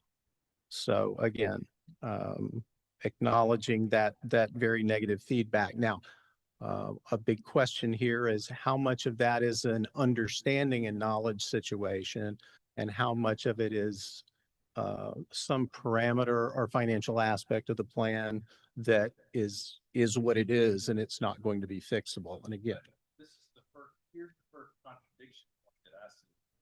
You go back to that first slide there, you see the 2 left bars, 29, 27, what is that? 58, 59%, but 50, 45.9, what is it, 6? Well, that's 50, almost 57% say there's somewhat, that if the plan meets their needs somewhat well or very well. So we're trying to figure out how to navigate through some of these contradictions that you'll see. Well, you can also say 89% are not satisfied with it. Right. In that same pie. Yeah, exactly. Did you attend the informational meetings that we held prior to the actual enrollments? And 86.7% said yes. Because I was present for both of those meetings, I actually, and I have to apologize, I had meant to go back and reference the count. That seems very high, but of those who did, was it clear to you? Approximately 24% said it wasn't, the information presented to them was not clear or completely clear to them. Number 7, if you made changes, did you have the information you needed to make those changes? This struck me as a relatively low figure here, a bit contradictory in that a very low number, relatively speaking, felt that they didn't have the information they needed to make the changes or choices that they did. Number 8, are your preferred doctors in the plan? And as you can see, no, that was actually only 8.2 as far as a flat no. Now, 46.7%, yes, they are. 45.1% some. Now, is that all but one? Is it depends and varies as far as that middle one, the sum. The question becomes, how extensive is that? Is that just a specialist that I see every now and then, or is it more extensive? So number 9, how satisfied are you with current cost of your deductibles?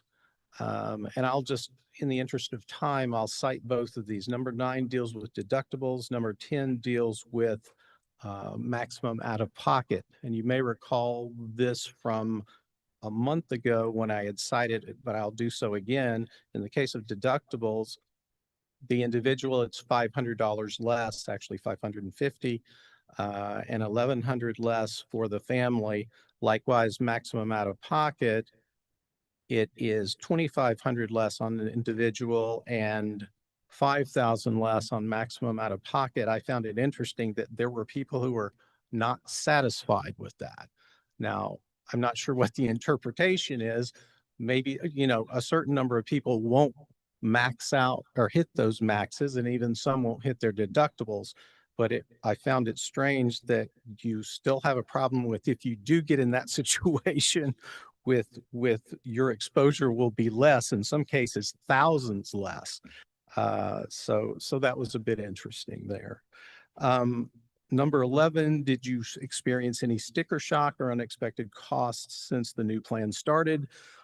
Clearly here, 52.3%, well over half of the respondents did say they did so. As Scott referenced though, however, if you'll moving on to number 12 here. Oh, go ahead. Sticker shock means to different people. So, True. Lower income employees might see a small. We all knew that the prescription costs were rise, across the board for the most part. So, a small amount to me is a bigger amount to somebody else, and that's bigger. So, that we need to dig into that more and see what that means. Yes. And in retrospect, that we should have phrased that question differently. We should have been a little more specific, something along the lines of a significant dollar difference, that sort of thing. Although even that can be subjective from one person to another, and we're sensitive to that. So we're respectful of that. But of those, again, that did not contact anyone, it was just, it was an interesting contrast from 11 to 12 from that standpoint. Fewer people seemingly want to or reaching out for help, even though a significant number appear to have concerns. Number 13, is there a prescription medication you find to be far more costly under this plan? Now, this one did give some reference, far more costly, and 35.4% said yes. So just over a third of the respondents did answer yes to that.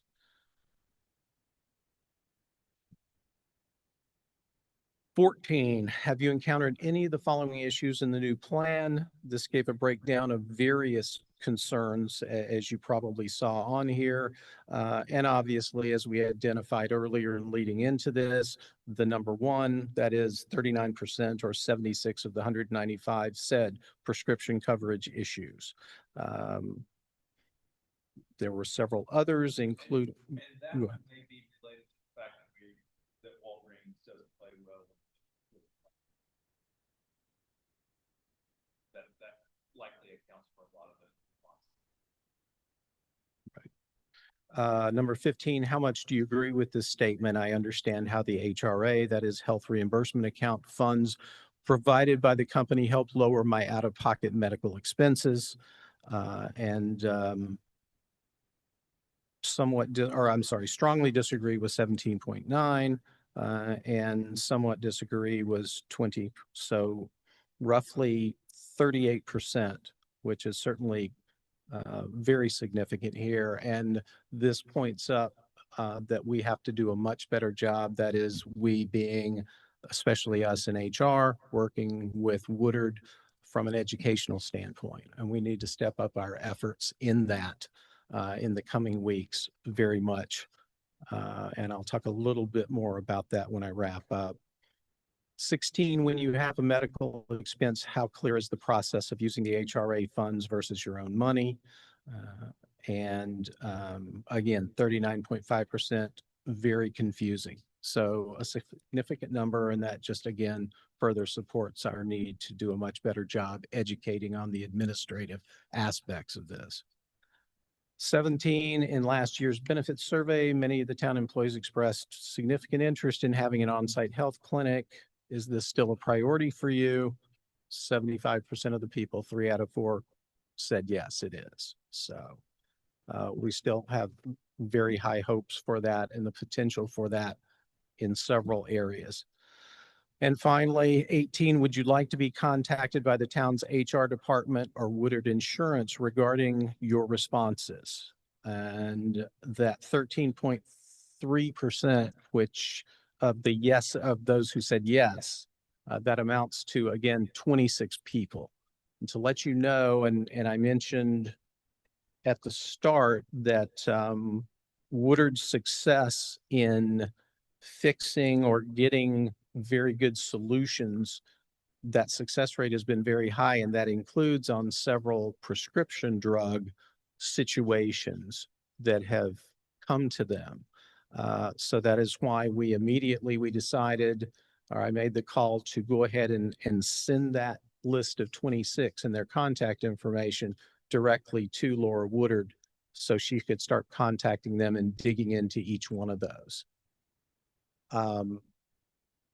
So we have high hopes of learning a lot from those, not only resolving things and issues for those 26 people, but I also want to sort of use those success stories that we have with them to, not in a pressured way, but go, do you have asked those people, those particular employees, do you have coworkers who have expressed concerns that possibly we could talk to, or you could ask them, hey, will you reach out? They were able to help me.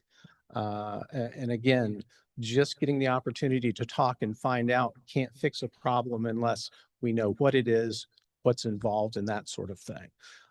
Over on the educational piece, not only, and Jessica and I were talking about it and strategizing today on ramping up communication and so forth, but you may also recall a month ago, either Scott and or myself mentioning this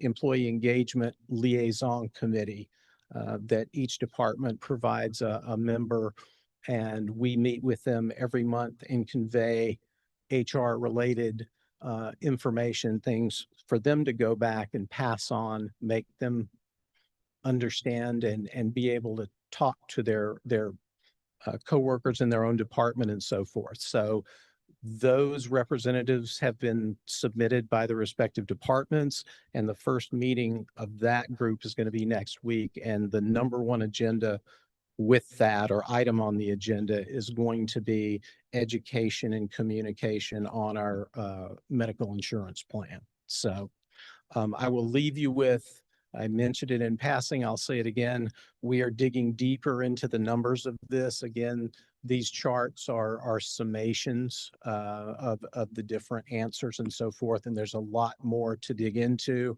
We're going to be looking at and analyzing each individual survey response. Again, with the exception of the 26 who gave their information, we have no way of knowing who they are, so it preserves the anonymity. But the combination of answers, we can learn a lot from that and take that further. So we plan to be coming back to you in hopefully 2 to 3 weeks with more detailed information on that, if you will just be patient with us. So with that in mind, any questions that I can answer right now?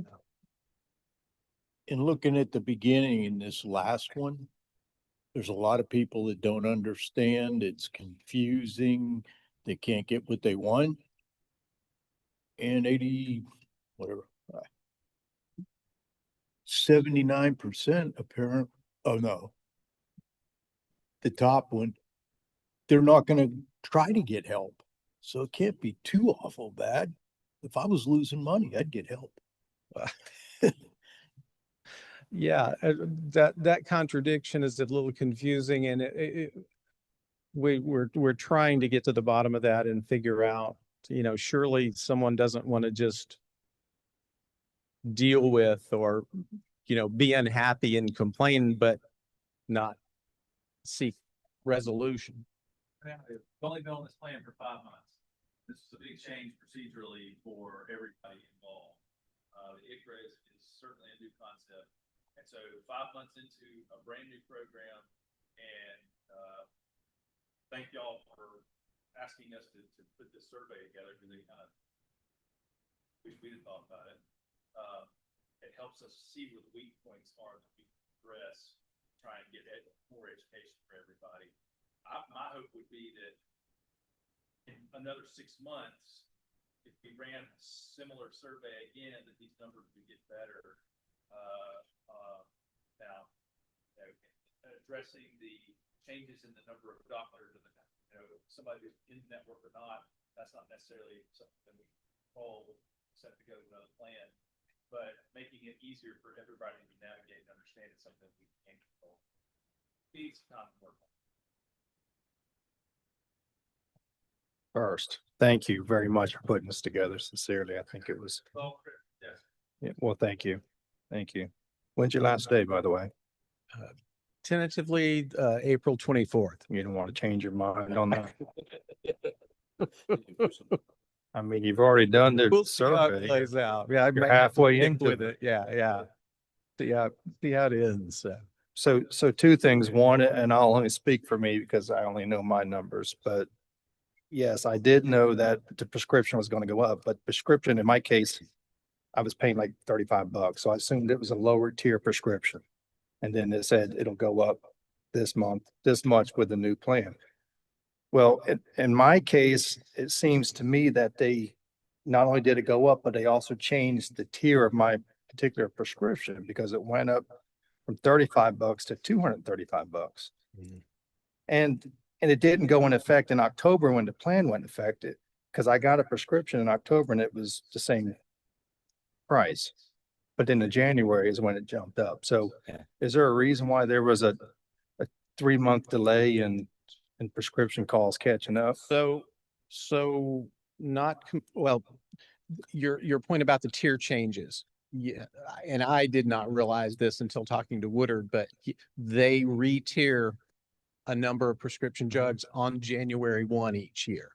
And unfortunately, there were several of them that did go up at least one tier. So the timing of that and probably the most significant portion of that price difference was driven by that.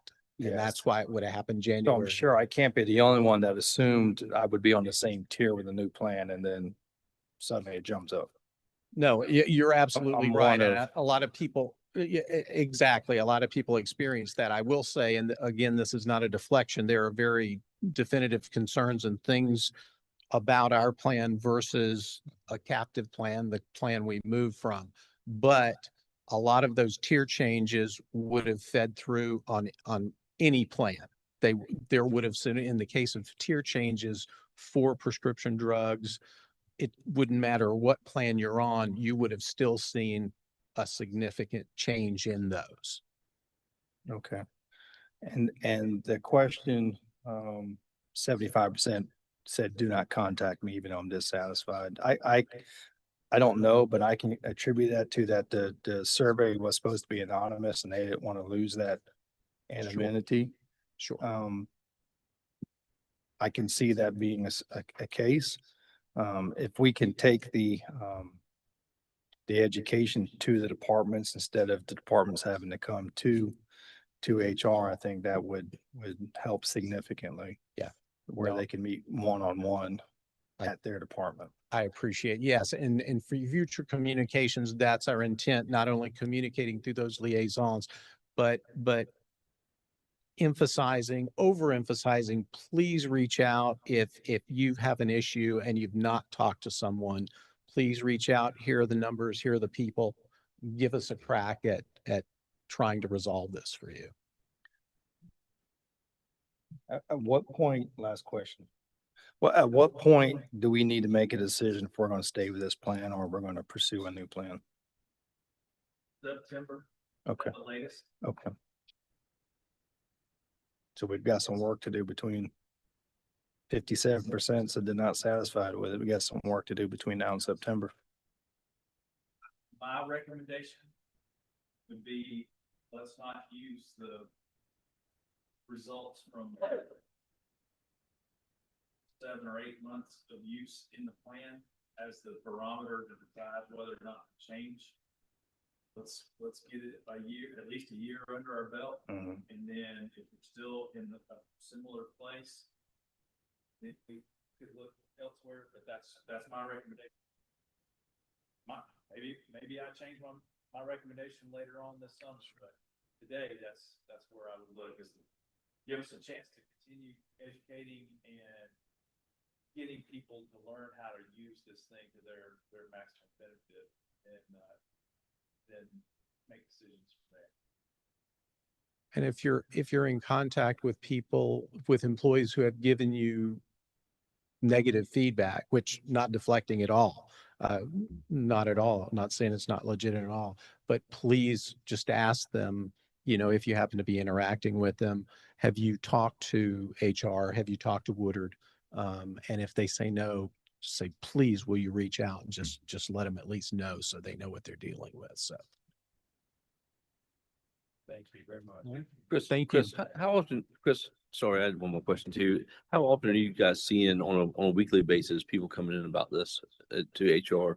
Are you seeing it pretty regular, or is it kind of No, sporadic and I would hits? say a month and a half ago, we were hearing from people more frequently. Right. And things have calmed down a lot, at least as far as incoming inquiries, whether walking in or calling or that sort of thing. That has dropped off. I'm not saying everything is wonderful, Yeah. but answering your question directly, the incoming stuff that's come to me, that I'm aware of, has come to Jessica, has dropped down some the last 2 or 3 months. And yeah, people are trusting more and more to hear from them as well. So yeah. And you specifically, you feel like the people that have come to you in the last few months, they've left the office feeling like they got the answer they were looking for, or they did not, or they left with some kind of positive resolution, or there wasn't a resolution to their issue. Or, well, in some of the more complicated ones, we end up reaching out to Woodard, and it goes on from there. But just to give you, watch me not be able to put I had tallied some information related to, I'd mentioned Laura's successes, and a number of them had been, you know, not only, I think it's a total of 7 prescription situations. Again, this is prior to this 26 from the survey that we forwarded, have come to her. I was asking her today, telling her to give me an itemization up till now. And there had been 7 prescription ones, some of them, the crazy ones, like thousands a month and that sort of thing. And she had resolved 6 of the 7. And the 7th one was unresolved, but it was a difference. And again, every dollar counts for everyone, but it was like a $40 difference per month in the prescription amount. There were roughly 24 people that had come to her for how to process things with the HRA, and that was just giving the information, and they went off from there. I would say they were satisfied. Jessica and I, between us, has probably been a few dozen, and just how you process, okay, send in the EOB, do this, upload it, give us that kind of thing. So a lot of success items. I'm forgetting 2 or 3 others. There were 4 or 5 ancillary product things unrelated to medical, all good. I'm forgetting another category or 2, but again, the overwhelming majority had been success stories or resolved in people happy with the outcome. So, and I can give you all more info on that after we address these 26 that wanted to be contacted. I think that message is a good one, maybe to help shrink down that 86% that have said they have not or will not reach out to HR or Woodard in the future. That number is just concerning to me. That's for a lot of reasons. Yeah. Oh, absolutely. That's given up for one. Sometimes I can't send the message that I've just given up. I'm an employee that I've given up. Sure. We don't want. So And that's the last outcome that we want. We want to do everything we can to try to resolve any negative situation for any and every employee. So, sure. If a respondent did check, yes, I want to be contacted, should they have been contacted by now? By now? Yeah. I I mean, hypothetically, say a council member did the poll and checked, yes, I'd like to be Sure. contacted. Hypothetically. I know. I know that Laura has already started contacting them. We forwarded the list last week, either Thursday or Friday, after we had compiled these. And when she and I communicated today, she was already contacting people. So if they haven't, they should be by tomorrow or Wednesday. at the latest. Thank you, sir. All right, council members, any other questions? Mr. Grant, thank you for taking care of our folks. They're the ones who take care of our citizens. Appreciate you. All right, moving on. Item E, adoption of the February 2026 building valuation as published by the International Code Council with no change to the town's current fee schedule. Request by the building department. Ms. Brown. I feel underprepared. I don't have quite as many slides. So, Chief. So basically, whenever there is a new building or an addition or increase of square footage, the way that permit fees are calculated is by using this building valuation data that the ICC publishes biannually. The last time we updated it was in October of 2024, where we started using the August 24 values.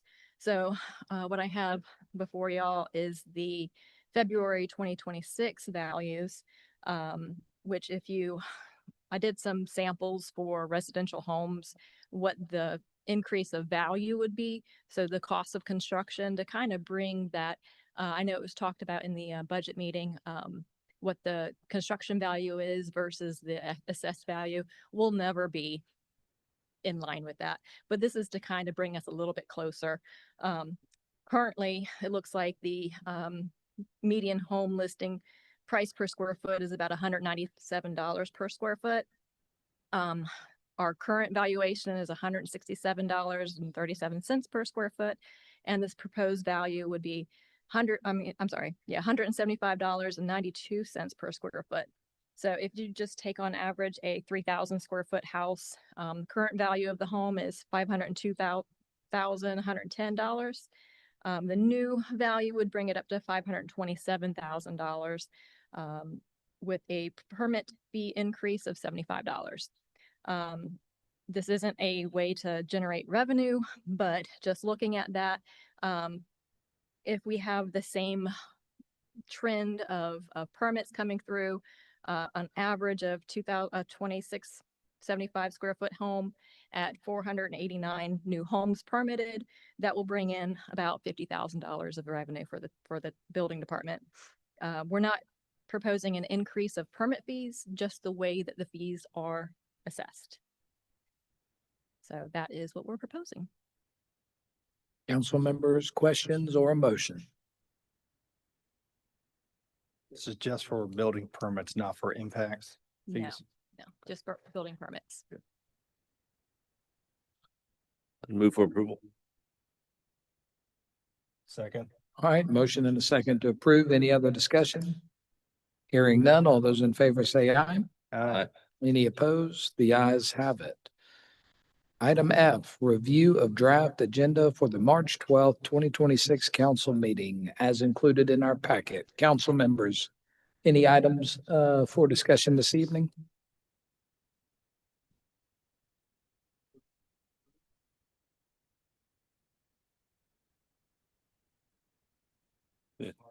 You're good. I appreciate you moving the meeting forward. We do. Yeah, we do. Hearing none, we'll go ahead and move on to our town administrator report. All right, real quickly, your statement of economic interest are due March the 30th. You need to go to the South Carolina Ethics Commission website and make sure that you fill out your statement of economic interest where you put in your income information for the calendar year 2025. So please do that so that you don't get a fine. Demolition began on the public safety building today. Y'all saw that in the email, I hope. If you want to go and visit on the site, you must be kitted out in full personal protective equipment. Hard hat, vest, closed-toed shoes, pants, no shorts, no flip-flops. And then finally, another piece of good news, Maple Street is entirely open. The intersection and all travel lanes to and fro are open. So congratulations on that finally getting done. We still have some punch list items, I'm sure, but the motoring public is probably a lot happier now. Now we just got to figure out how to finish paying for it. How about that? That's all I have. Any questions about what I did mention or anything I didn't mention? Council members, any questions? Thank you, Mr. Slatton. Mr. Mayor, I'd move we enter executive session for a personnel matter related to the town clerk. Second. All right, motion and a second to go into executive session to discuss personnel matters related to the town clerk. All those in favor say aye. Aye. Any opposed? The ayes have it. Mr. Slatton, no need for you to be back there. Mr. Parker,